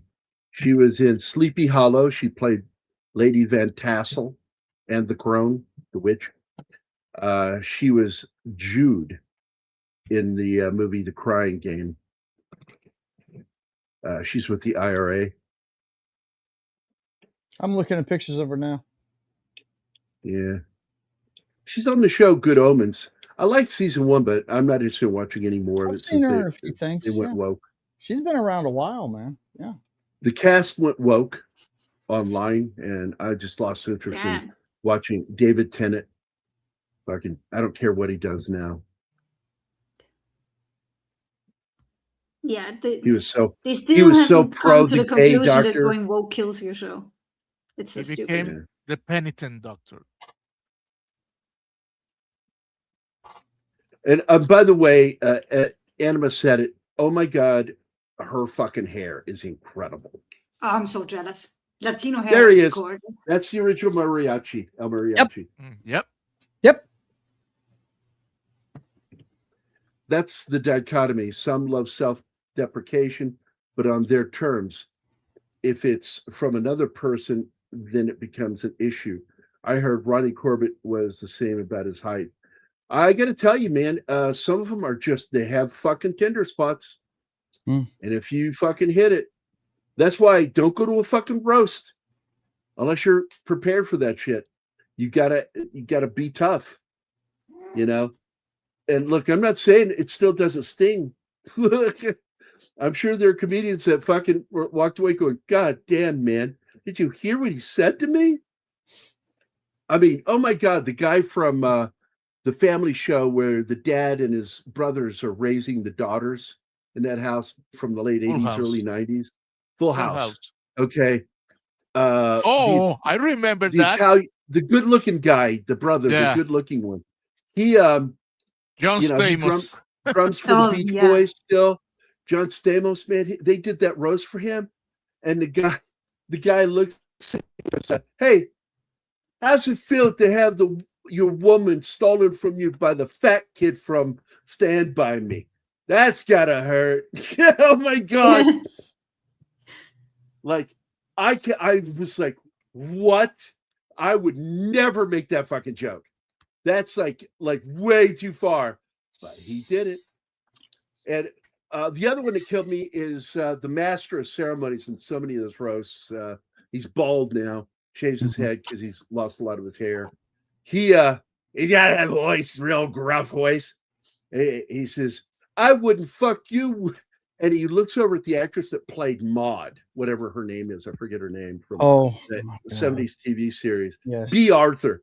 B. Arthur. He is. I wouldn't fuck you. Yeah. He says this on the roast. He goes, I wouldn't fuck you with B. Arthur's dick. And welcome, Israel 444. By the way, Welcome. before you get too far away from it, have you ever seen Jerry O'Connell in an interview? You ever seen him these days? Yeah. I saw him one time on because we keep it on the ABC affiliate because that's the local news we watch, so it stays on there all day long.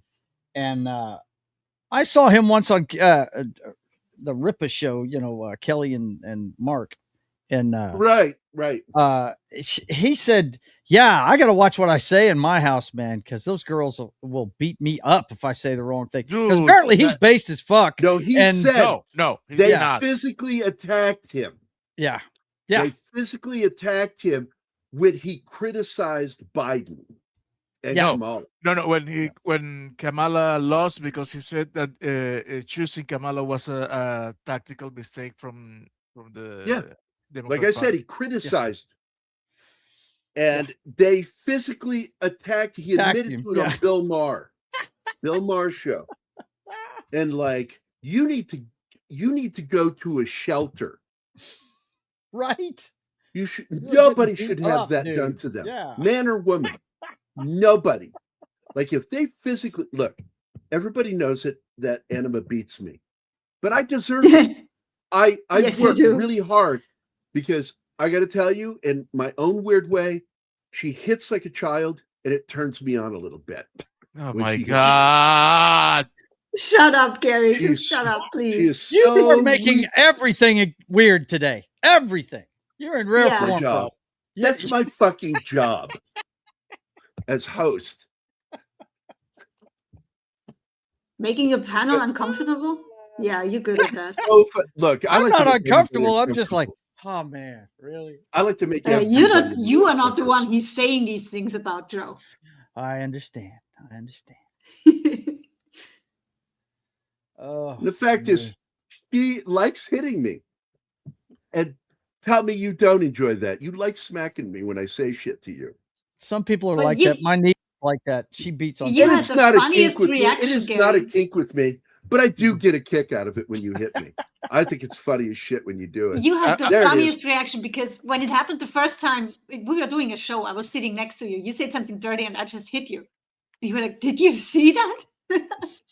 I've enjoyed it ever since. I think it's funny. We're becoming an S&M channel. I'm just sadomasochist.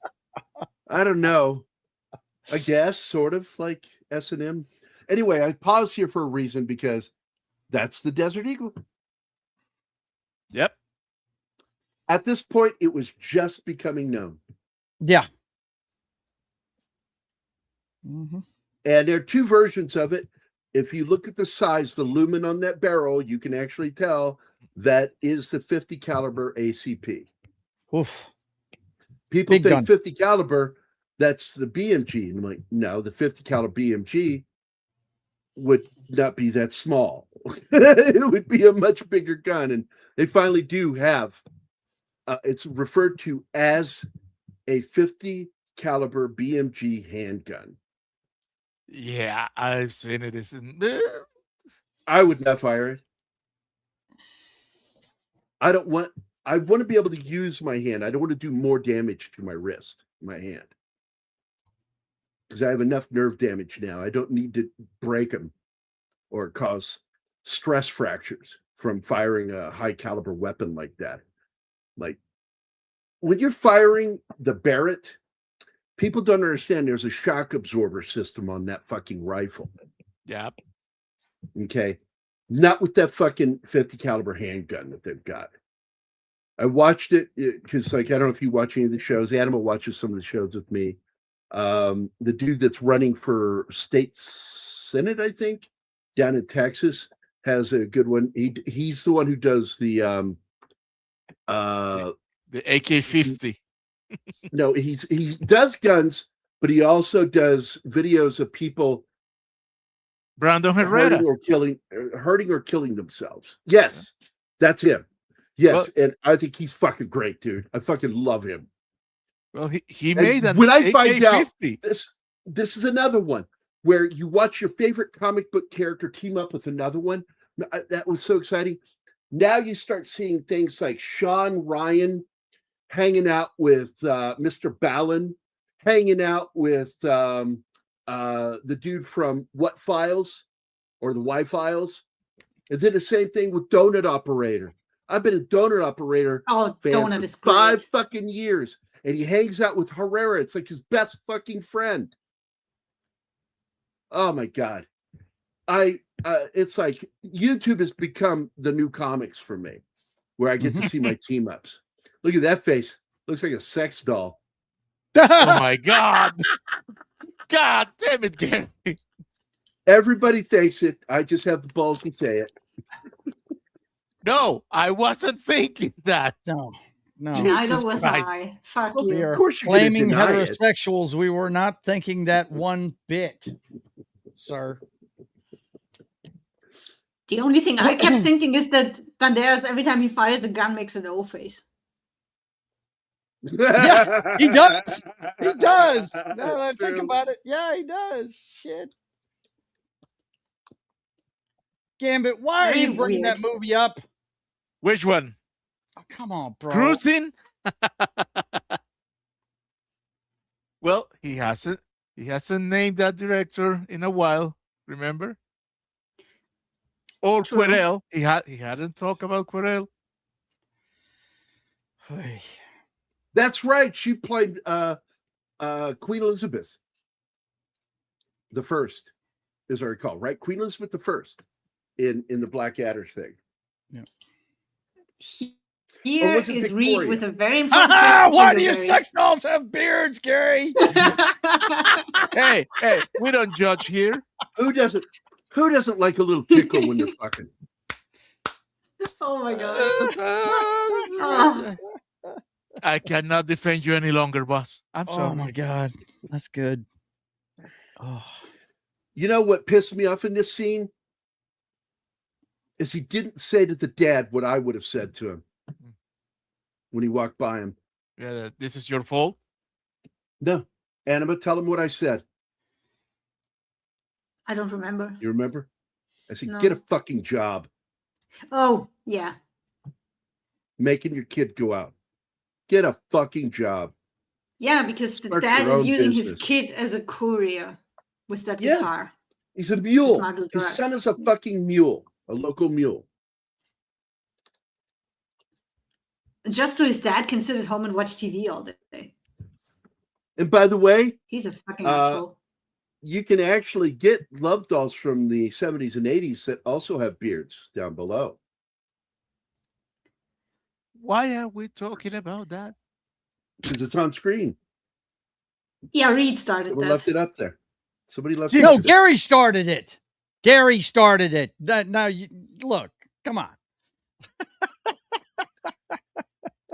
We were going to do that this week, but then everybody had a meltdown that they wanted me to do this movie instead. So I'm like, okay, we'll do this movie. I'm fine with it. I like both films. I like Assassins because you know who directed it. One of my favorite directors. I don't like Assassins. Yeah, I you don't said like it you as were much bored. as this one. This one has Salma Hayek in it.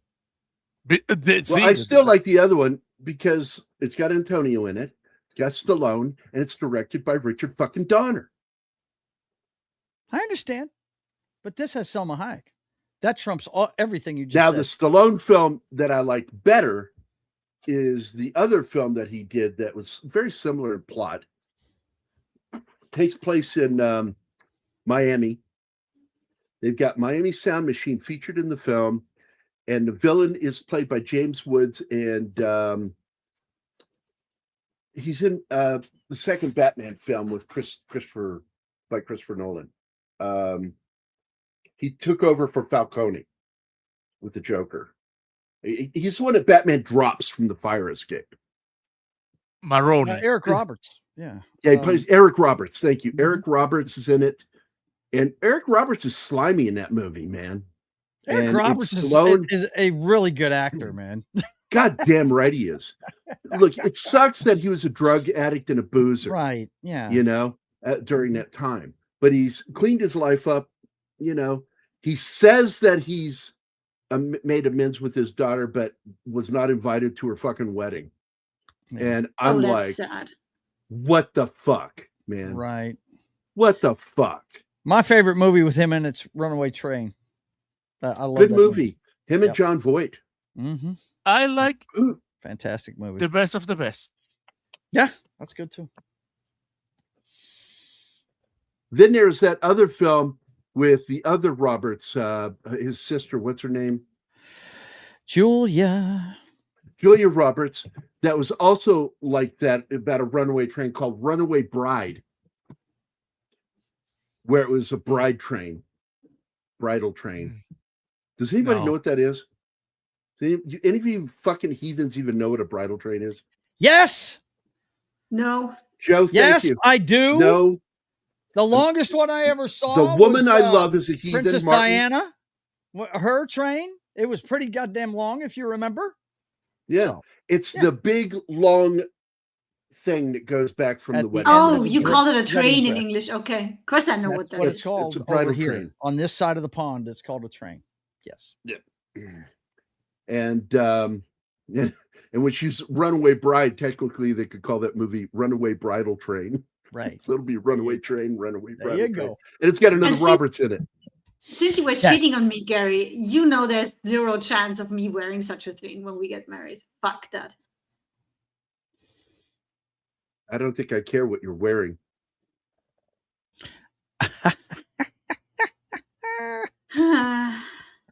I could Because you're not smack going to you. have it on for long. No, I'm just kidding.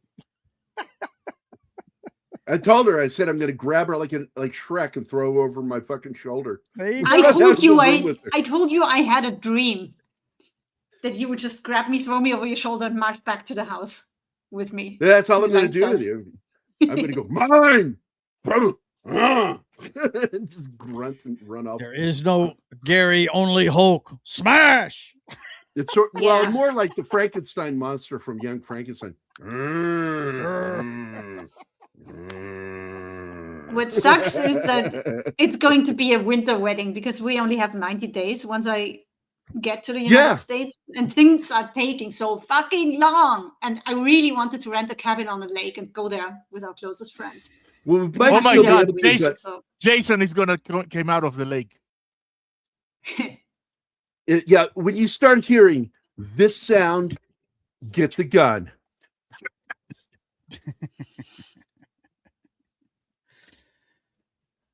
no, it's I really used to do frustrating that, how like- long things are taking. So Go see a Friday the 13th movie and sit like right in the middle and cover your mouth like this. See what I'm doing right here?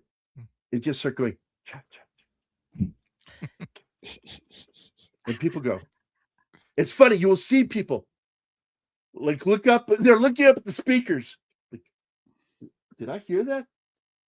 I know, Richard.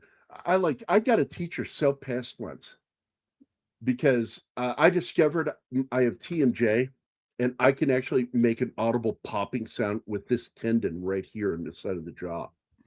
And I would do it with my mouth slightly open. So it's really kind of a weird pop sound. yeah, my It mom sounds did very that too. organic. She hated And I would it. do it and I drove a teacher crazy with it. Like, who's doing that? And I'm looking around like, I don't know. Who did that? I also did it with grinding my teeth. I could grind it, especially if I had lemonade with my lunch. Because when I was young, man, lemonade was shit. No soda pop. I like lemonade. And I get that and it made my teeth gritty. And I could make a grinding sound with my teeth. And somebody would go, teachers would be looking around going, what was that? And I go, what was what? The only time I ever got in trouble for something was when I had my head down and I yelled, "Dildo!" Teacher said, "Who said that?" And I stood up and I pointed at somebody else going, "The dildo did." And I got kicked out of class for that one. Rock and roll. The dildo did. You know Richardson mainly as Rita Skeeter in Harry Potter franchise. That's right. She's also one of those women. She freaks me out a little bit because she has a shiny forehead. Actresses that have that really round, shiny forehead freak me out a little bit. Helena Bonham Carter's Why? gotten one of those as she's gotten older. It's She's freaking me out a little bit. gorgeous. I'm not saying she's fucking ugly. I'm saying she has a shiny forehead sometimes, and it bugs me, freaks me out a little bit. Let's see. Let's get through these. By the way, hi, Vakeman's girl. After it was submitted to the Motion Picture Association of America, the film was granted an NC-17 due to graphic violence, and it had to be severely cut for an R rating. What's funny is the sex scene was not. They didn't have to touch it. It was the violence. What the fuck is wrong with the MPAA? That violence is more of an X rating than the sex. I think it would. I depend have on been the asking gore, and I that don't remember myself. that movie being very gory. So- I really don't. I like gory violence. Among the scenes that were trimmed are the deaths of Tarantino's character and his friend at the bar, which was stupid, as well as Trejo's character. Yeah, he gets the shit shot out of that dude. Man. Yeah. Fuck, man. So we And have he's- seen the uncut And he's version oddly then. back in the next movie as a different character. Yes. I'm hoping So Machete weird. or Machete, because I like his character of Machete. I By think far it's the most Machete. major- You think what? I think it's Machete because I recall, I may be completely wrong. I recall in seeing Trejo in an interview saying that Machete in Once Upon a Time in Mexico is the same Machete from Spy Kids. Yeah, And I Spy loved Kids. him in Spy Okay. Kids. My daughter became such a fucking fan of that guy. And like I said, when she got to meet him, it was like she almost lost her shit. It was almost as bad as when I introduced her to Danny, not Danny, I'm sorry, Ernie Hudson. Ernie Hudson in the elevator. And that was one of the funniest moments of embarrassing my daughter I've ever done. That was so funny. I looked at the lady. I said, "I'm sorry, ma'am, but my daughter plans to marry you when she's old enough." To Ernie Hudson. That was fucking funny. And he talked to her quite a lot during the show. He's really nice. And I went, I know. I should have fucked with him like I did Phil when he was at the show with me. Because I sent those two old women down. I gave them a whole bunch of free signed artwork to go down to his table. And this is Phil Russell. And the actor from like Seinfeld. He played the attorney. If it don't fit, you must have quit. Oh, With the man. coffee when he got burned with the coffee. He played the part of Cyborg's dad in Doom Patrol. And he's a friend of mine. I've known him for a while. And how I met him was I sent those two old ladies down to his table and start talking about all these movies that he wasn't in, that they loved him in. And there were movies like with Denzel Washington, Samuel L. Jackson, and not him. She goes, "You were so good in that submarine movie with Gene Hackman." That was Denzel Washington too. He was getting like, "Am I in the Twilight Zone?" Right. He Yeah. was like, "What the fuck is going on?" He goes, I'm not in any of those movies." And they just started giggling, cackling. He said, "Sorry, it's a prank. He sent us down to do that." He looked down at me and I'm sitting all the way down about a mile away waving. I'm like, Yeah. he came down and he bought one of my pieces of artwork and he goes, "I have never been fucked with like that in my life." That was I'm never going to forget that. And when we had him on the show, Keith And he I appreciated it, didn't he? He appreciated he loved it when I told the story. Yeah. He goes, "Man, I was like, that rang my bell. Like I was fucked by that for a while." I'm not in any of those. Do they just think that I look like every other black actor in the world? Right. That's funny. Oh my god! Yeah, I we have love another fucking new people. viewer, Dave8891. Welcome. Welcome to Are the you chaos. are you in the same model system as the droid that was a bounty hunter in Star Wars: The Empire Strikes Back? IG-88? IG88. Yeah. And Rattle we have Train sounds like a video on one of those sites you have to verify your age on. Not beating the weird kinky German stereotype. That's funny. Todd McCarthy of Variety wrote that the film could scarcely be more dazzling or purely visual level, but it's mortally anemic. Yeah, fucking critics, Fuck man. the critics. We don't care. And I was one. I was a paid critic working for several magazines in Illinois. The #1 alternative news magazine in Illinois. I had a lot of people reading my shit, laughing about it. I loved it. I'd go to the bank to deposit my paycheck, and the girls go, "What movie did you watch this week?" And I would always look like a deer in headlights because I can't fucking remember what the fuck I just watched and wrote a review about. Yeah. You know how many movies I've watched? So I started making notes to take with me when I go to the bank in case they ask me questions. And I would even make a list of movies that I would recommend for them. And that was fun. Gary, to enjoy the leather-clad S&M. I've never been into that. I don't like those kinds of movies. They're weird. Like, what do they call them? Gimps? The whole gimp thing? Oh, man. That's so gross to me. Just the idea of sweating inside that leather. Come on, man. Just Ew, grosses me the fuck out. Or latex is even worse. Like, are you fucking allergic to kidding that? me? Yeah, I'm allergic to latex. But not Thank from, God. I didn't learn that from sex. I learned, or even from rubbers, I learned that from working in the medical field. The And somebody gloves. says that, and somebody asked me, like one of the girls asked me, she goes, "Haven't you ever used condoms?" And I went, "Yeah." And she goes, "And you didn't react to it?" I said, "Well, I didn't look, if it was doing anything to me, You couldn't It's feel like, anything? No. But I got a lot of, this is a weird conversation, like friction burns from them. And it could have been me reacting to the latex.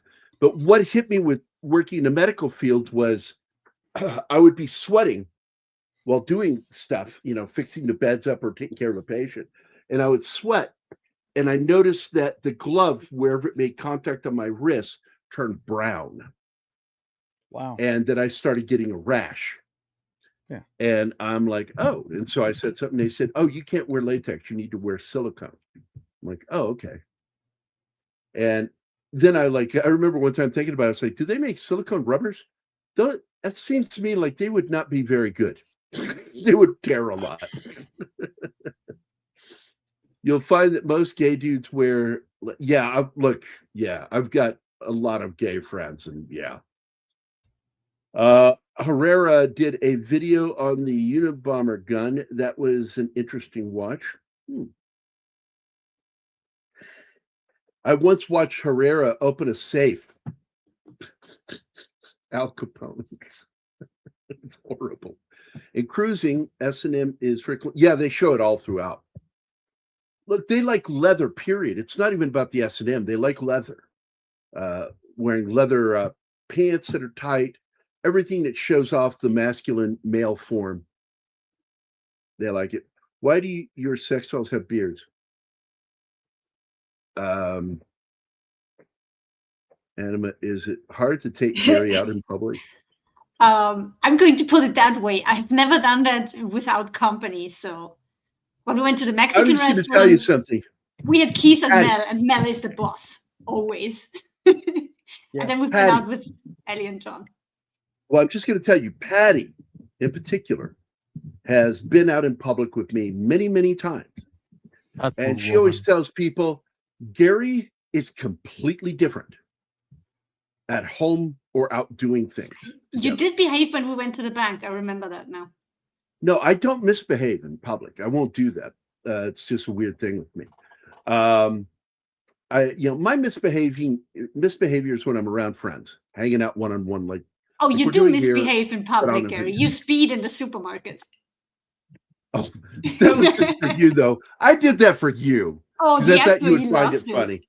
I You absolutely, cracked that guy yeah, up. because I had my cane and I walked over and I got one of those little carts and I got into the cart and I said, you know what I need? I need to get one of those hats that have wires in the flaps. Absolutely. So I can put the flaps back like this, Joe. Like the wind is pushing the flaps back on my leather helmet. Yes. And put goggles on and go into Walmart in one of those carts. And I went, I'm going that way. And I gassed it and fucking using my cane to point. And I cracked that one dude up. He thought that was the funniest thing he'd ever seen. But he was stocking Like, shelves, and that is one of the most boring things you get to do. And he just had a little I'm laugh. cruising. I'm having fun, you young whippersnapper. That's too funny, man. That's you rarely see me misbehave like that. That was purely for your entertainment. That's really what that was for. And the entertainment of the guy stocking shelves, obviously. I like entertaining you. I like doing things that make you laugh. So Desperado made a lot of money in '95. Yes, it did. And it grossing it twice as much. Yeah. And I thought it was funny when I went to YouTube and I looked up the making of Desperado, and I kept getting videos about the Eagles, and it was annoying me. Like, who the fuck would care about the making of that song? I mean, I like the song, but that's just weird that would show up at number one in my fucking feed. So I had to put 1995 in the search on YouTube. And that was just fucking goofy. I mean, it was, as I like to say, it was Minnie Mouse. Why is it Minnie Mouse? Because it's fucking goofy. Allegedly. Holy shit, that movie did great. It had a budget of 7 million and it made 58 million. Oh, yeah.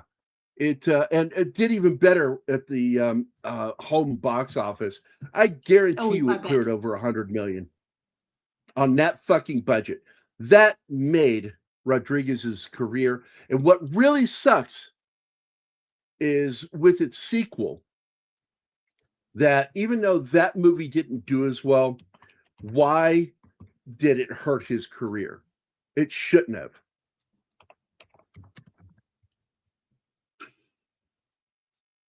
Because, sorry, I had to burp there. I'm not drinking soda today. I'm drinking water. And it just, I don't know why. I don't like the burps. I like the burps with Mountain Dew. I don't like the burps with water. Just, ugh. But anyway, Once Upon a Time in Mexico, though, you know, this is a film, they had 3 times the budget for that film. Because I think it was like 20-some million dollars. And it only made the same amount as this movie.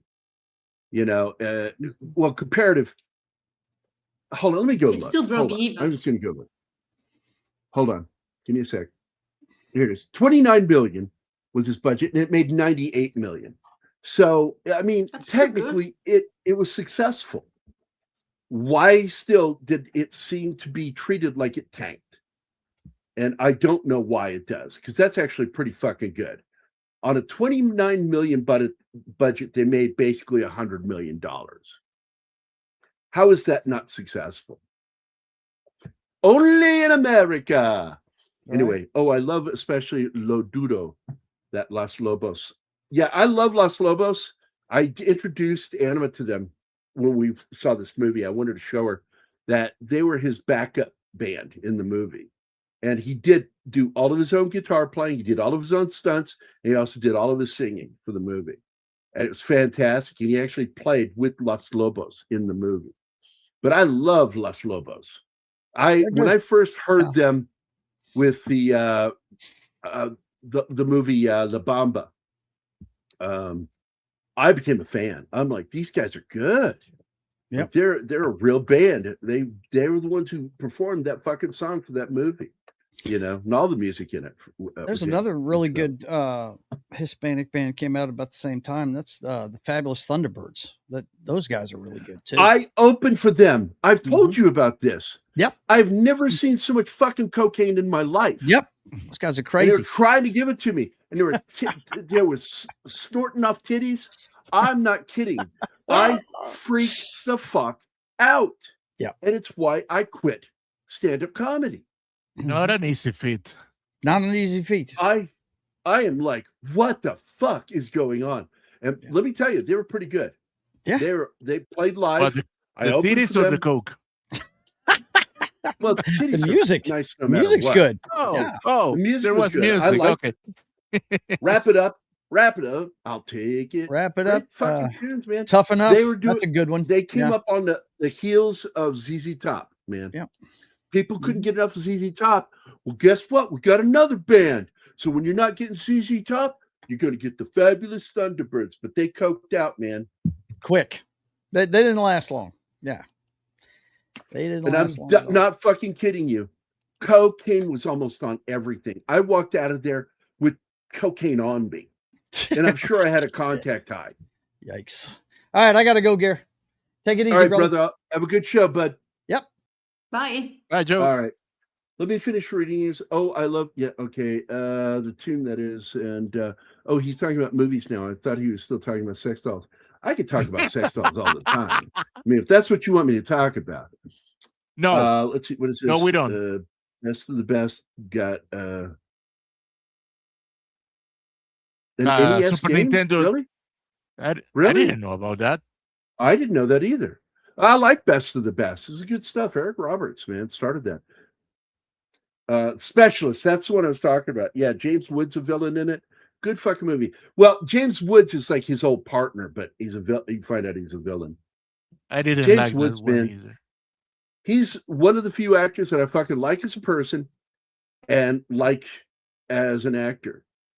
And I also, I got to tell you, I'd be afraid to meet him because, like, no matter how smart I think I am, I know he's smarter than me. And I just would I'd feel so dumb talking to him. I'd end up sounding like Chris Farley when he's talking to Paul McCartney. You remember back when you were in that band called the Beatles? Yeah, that was cool. You remember this skit? Nope. I never saw it. God. Oh my God. Chris Farley, when he was on Saturday Night Live, played this character that was terrible at doing interviews. And he'd have famous people on his show interviewing him. And it was just fucking awful. But it's funny because he's kind of making fun of that nervous side of himself. Because he always feels stupid when he talks to people.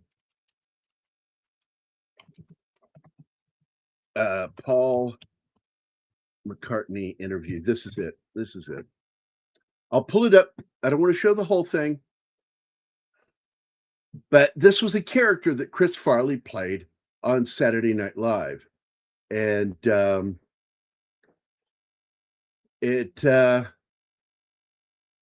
you can pull it up when you're ready. Got to cut out the music. There you go.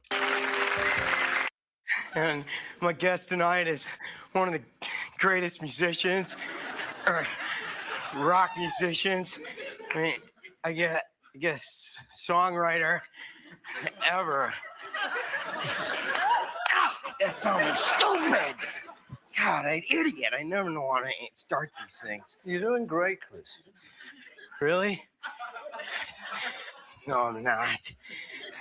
Anyway, I guess I didn't have to say who you were because, man, I mean, everyone knows who you are. You're Paul McCartney.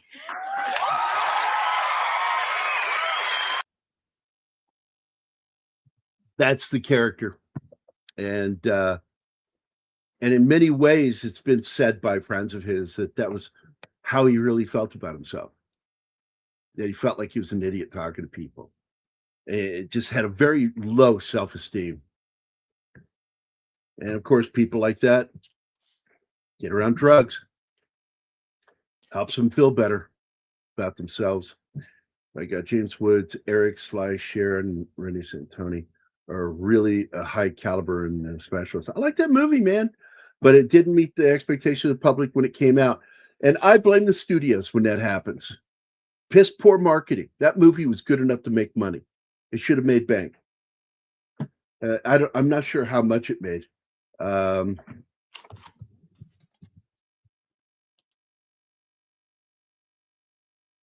that came out earlier in the 90s, like 94.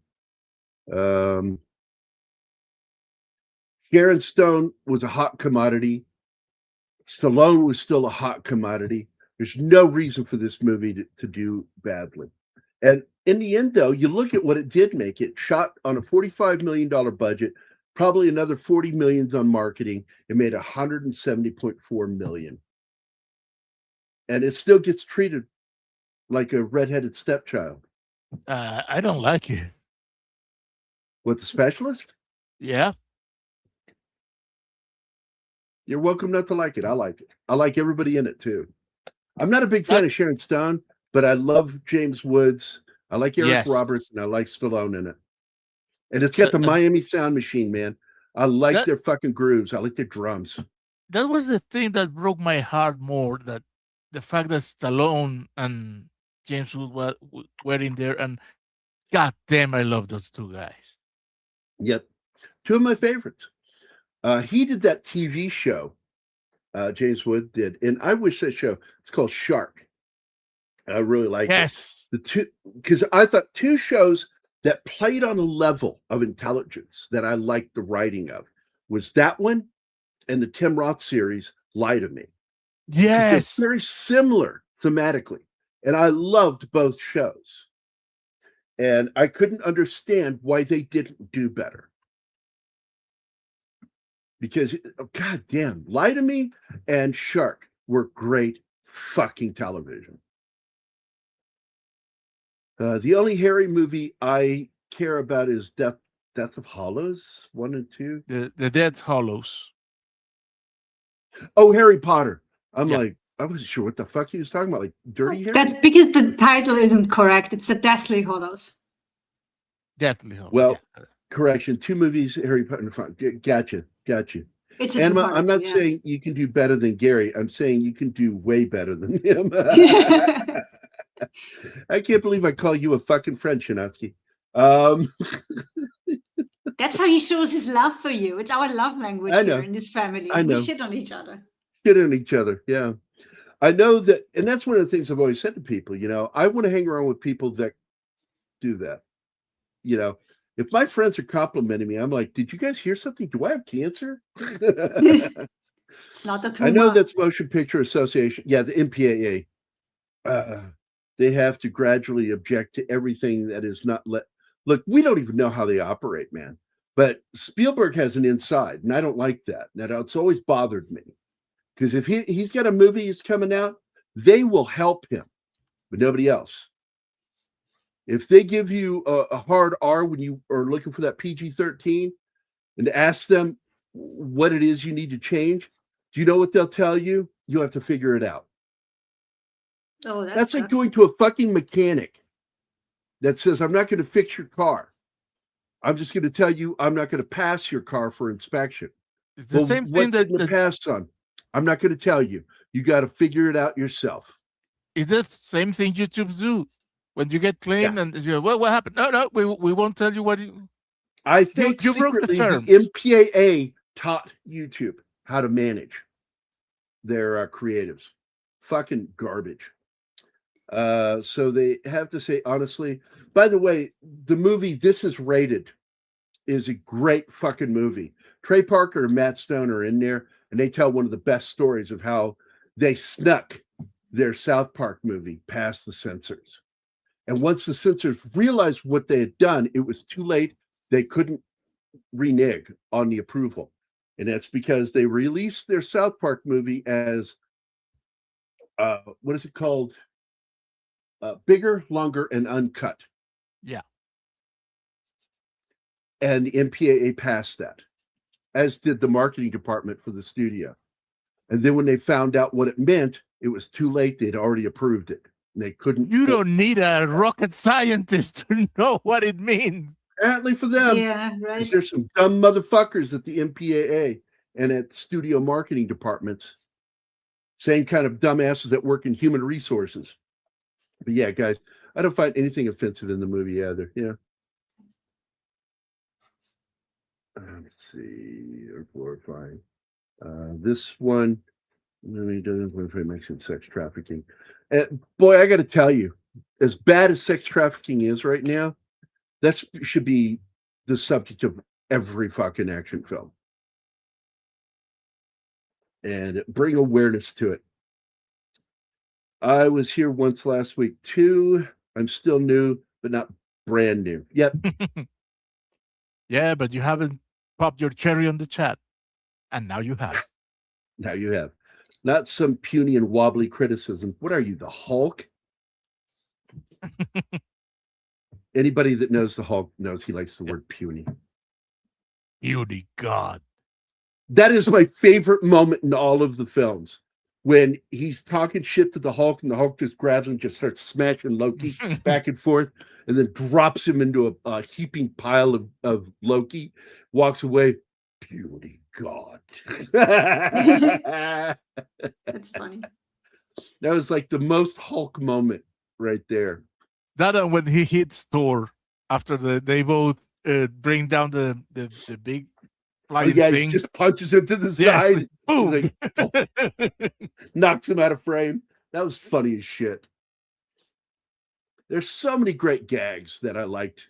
And then fucking Mark Ruffalo opens his fucking mouth.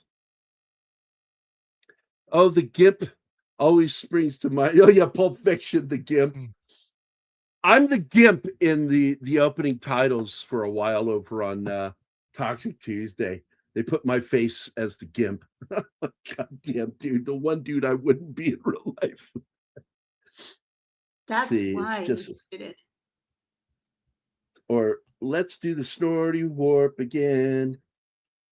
Best, I don't know what to call it. It's not a parody. But the best tribute is the word I think I want. Tribute to that movie was on the Drew Carey Show. And they did an entire episode of doing songs from the movie and from another movie, musical movie. And it was fun, man. And you had the competing movie fans because both movies were playing that night in this movie theater somewhere in Cleveland, Ohio. No, I can't remember what the fuck it was. Drew Carey tribute episode to Rocky Horror Picture Show.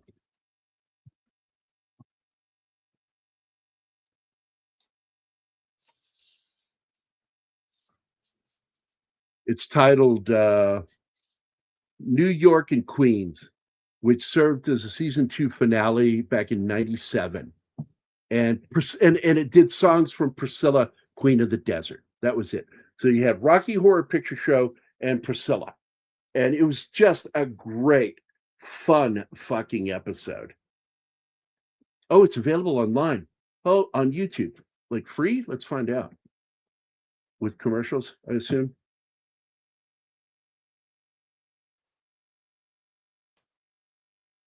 That's the full episode. Here you go.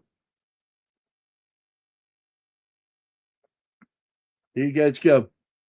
This is for the Drew Carey Show episode, tribute to Rocky Horror Picture Show and Priscilla. It's a fun episode, guys. It is. It's worth a watch. Let me get through these. Oh my God, there's so many fucking comments. I guess you're gonna have to wake him up now. Yeah, Gary, the grocery tier instead of Rocketeer. I like that. Oh, tit pig. Wait, La Bamba was a good movie. I did like it. Yeah, Lou Diamond Phillips was good as Richard Valens. It's a good movie. Oh, you were 15 minutes behind on the credits, and we've reached the end, Gary. Get to it. Yeah, I'm trying. Get going here. It's also stop stopping me. It was also funny because the average viewer could relate to being that frustrated. Question someone famous. Yeah, Chris Farley he's very flustered. Just imagine Gary getting ready to leave and someone stops. Snoop Dogg. Oh my God, man, dude, that night. I don't even want to talk about it, but his interview with Paul McCartney does make for a good show. Look, I love Chris Farley. I thought he was great, and I thought he was funny, and it breaks my heart that he went the way he did. Working 9 to 5. We'll be doing that tomorrow. Yep. It's going to be a fun movie. Special show tomorrow. About. And we're going to talk a little bit about Dolly Parton, some of the shit she's gotten to do, her whole career, her relationship. Let's see. Oh, yes. I forgot to mention that Working 9 to 5 was Dolly Parton. Yeah, great song, man.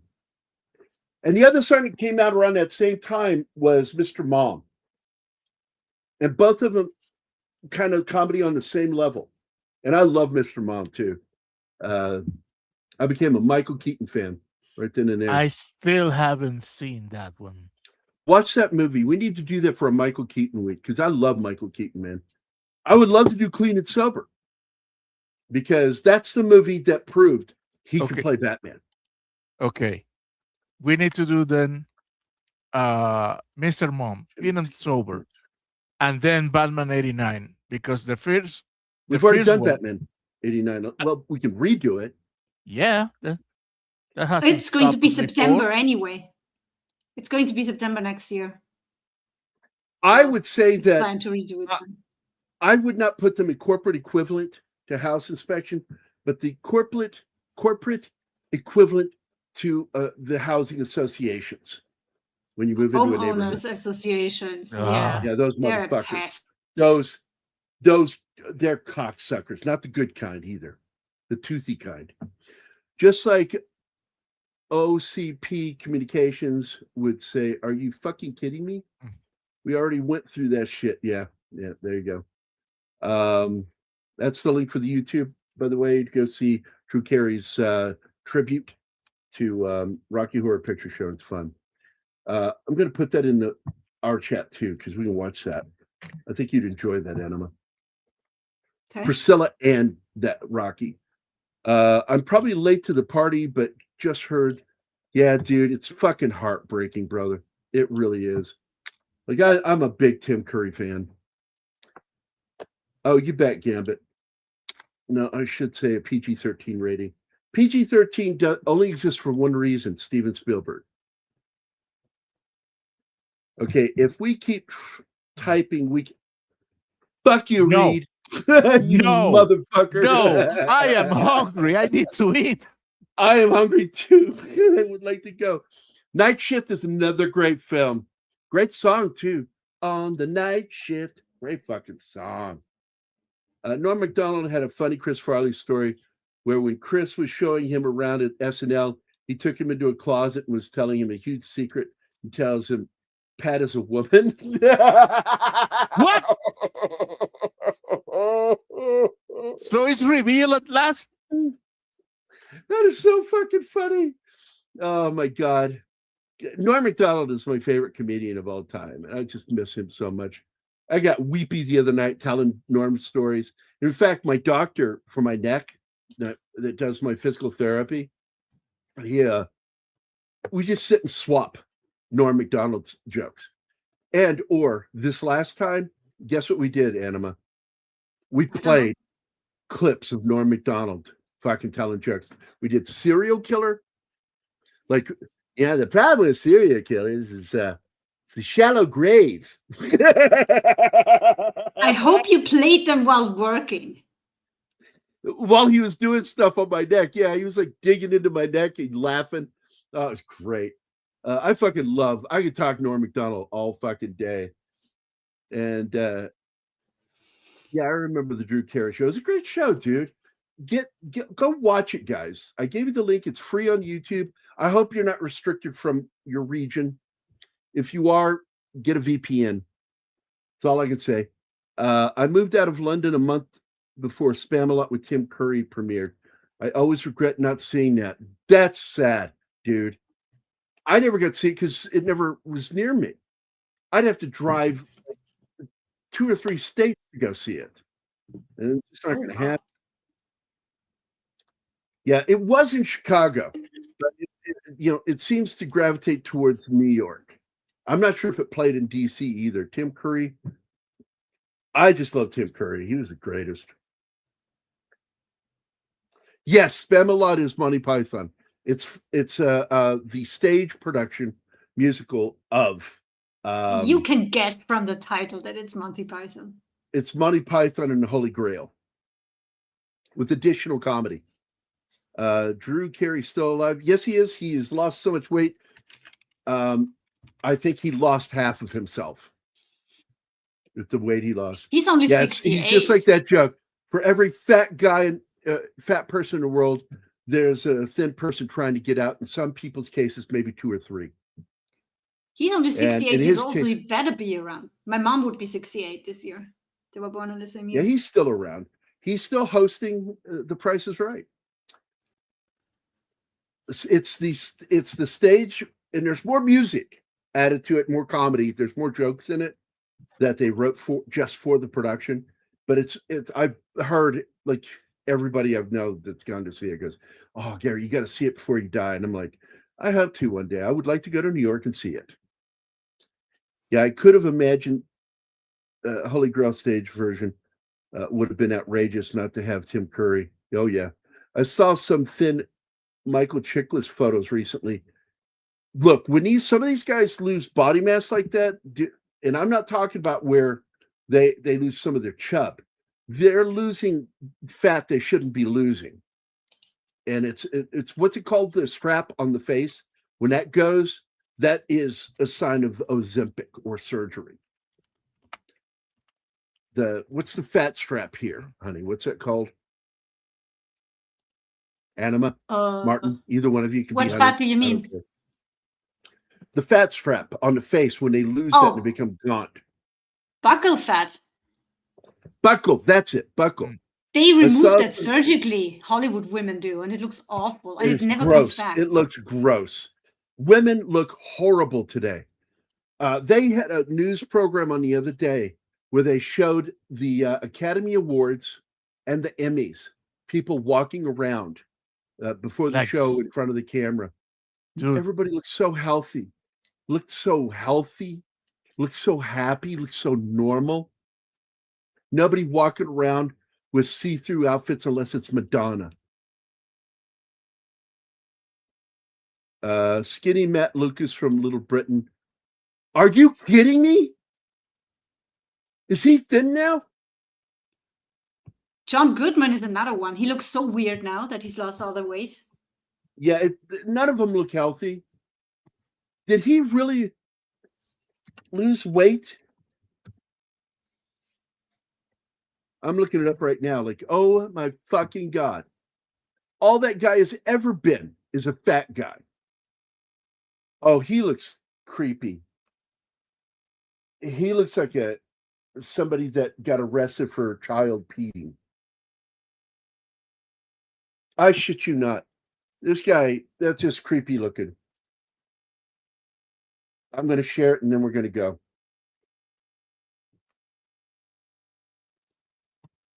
Look at him. This is what he normally looks like.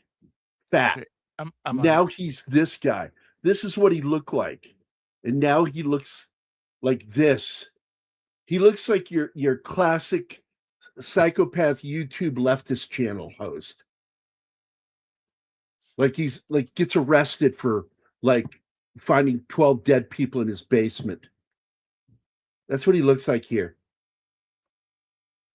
He looked jovialer. He looked happy. Now he looks thin and he looks like a psychopath. Oh yeah. Yeah, I'm sorry. Matt Lucas, thin. He looks like all the fun is gone from his life now. Yeah. It's sad. Not looking good. Not looking good. All right, let's wrap this up. I've watched Little Britain, but it does get tired. Well, yeah, it's always the same kind of jokes. They only do a certain kinds of jokes. They thought Jenna Ortega had that done. She looked like an alien for a while. She had it done, but apparently she got some fillers or something in her face. I don't know. Maybe this is a weird idea here. She's still growing up, so she's gonna go through changes. She's not a teenager anymore. Changes. Anyway. I've lost 40 pounds in the last. In 2007, I started gaining weight, and between 2007 and 2011, I went through the darkest period of my life after the kidnapping of my daughter. I began to develop PTSD and was unaware of it. And on top of that, I was dealing with depression. And on top of that, dealing with the fact that I'm OCD and I'm ADHD, and I was really kind of fucked in my head. And people couldn't notice it because I'm high functioning. I get shit done. I was doing fine with work and with my kid. But when it came to who I was and what I was going through, I was a fucking mess. And I went from a healthy weight, 220 pounds, my army weight, I ballooned up to 650 pounds, but I don't know how much past 650 pounds because the scale only went to 650 pounds when it weighed me. And bim, ding, it went straight to the top. 650 fucking pounds. I looked like Homer wearing a fucking muumuu. And it was bad. And I was killing myself. My doctor said, you're killing yourself. And so I lost all that fucking weight. And I got down quite a bit. I lost 300 pounds, 350 pounds. And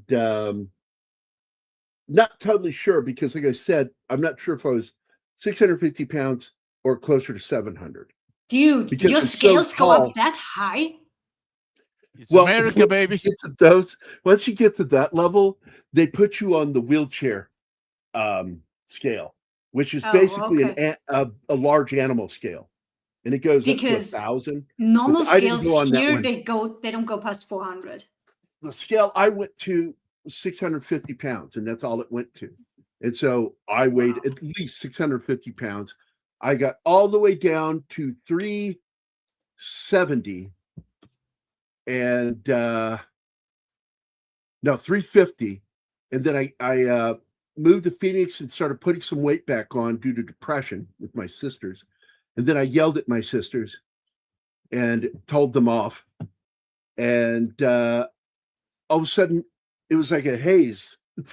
Like you're in the fog, and then suddenly the fog lifted, and you're driving in sunshine again. I yelled at my sisters, and I felt better. And I left Arizona, came back to Missouri. I lost a lot of weight then. I gained some, and then started losing it again. And I've been gradually losing the weight again. So I'm back down to 365 right now. And that's down from my initial weight of 650 plus pounds. And I plan to get down to 220 again. I've been there. I can get back there.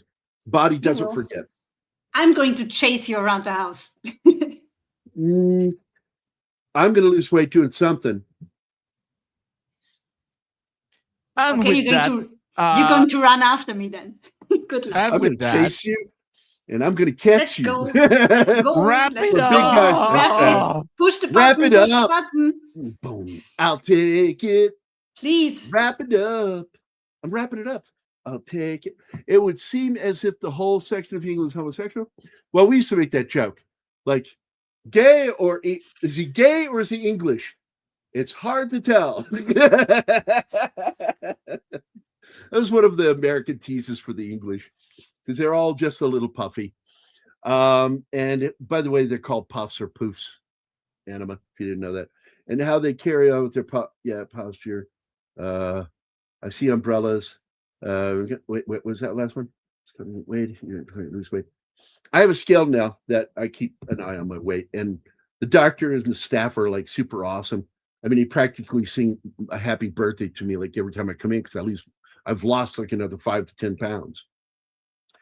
And I lost 4 pounds this week when I went back and weighed myself when I went in for my injection. And if you don't know what Ponce, if you're not in England, it's a F word insult. It's a fuck twit. A Ponce is somebody who's a fuck twit. And the F word rhymes with maggot. Yeah. Oh, that word. Yes. It's the cigarette or a pile of sticks. Bundle. All right, you're being assholes now. Stop it, guys. You're doing this on purpose, and I'm gonna stop. Guys, I am going. All right. Everybody, have a good afternoon, and I love you all. Adios. Ciao. And I'm going to find the outro, and there it is. I can play it, and we are the fuck out of here, guys. Here you go. My last member milestone chat. So we'll see you guys later, man. See ya. Bye.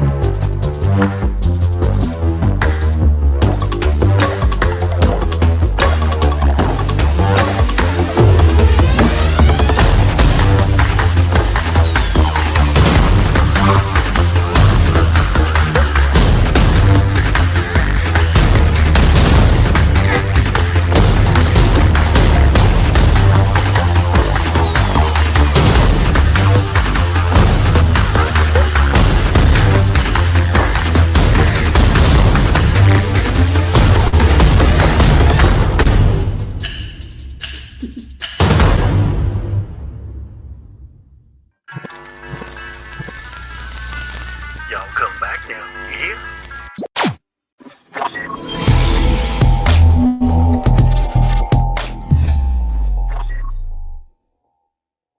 Matt Damon.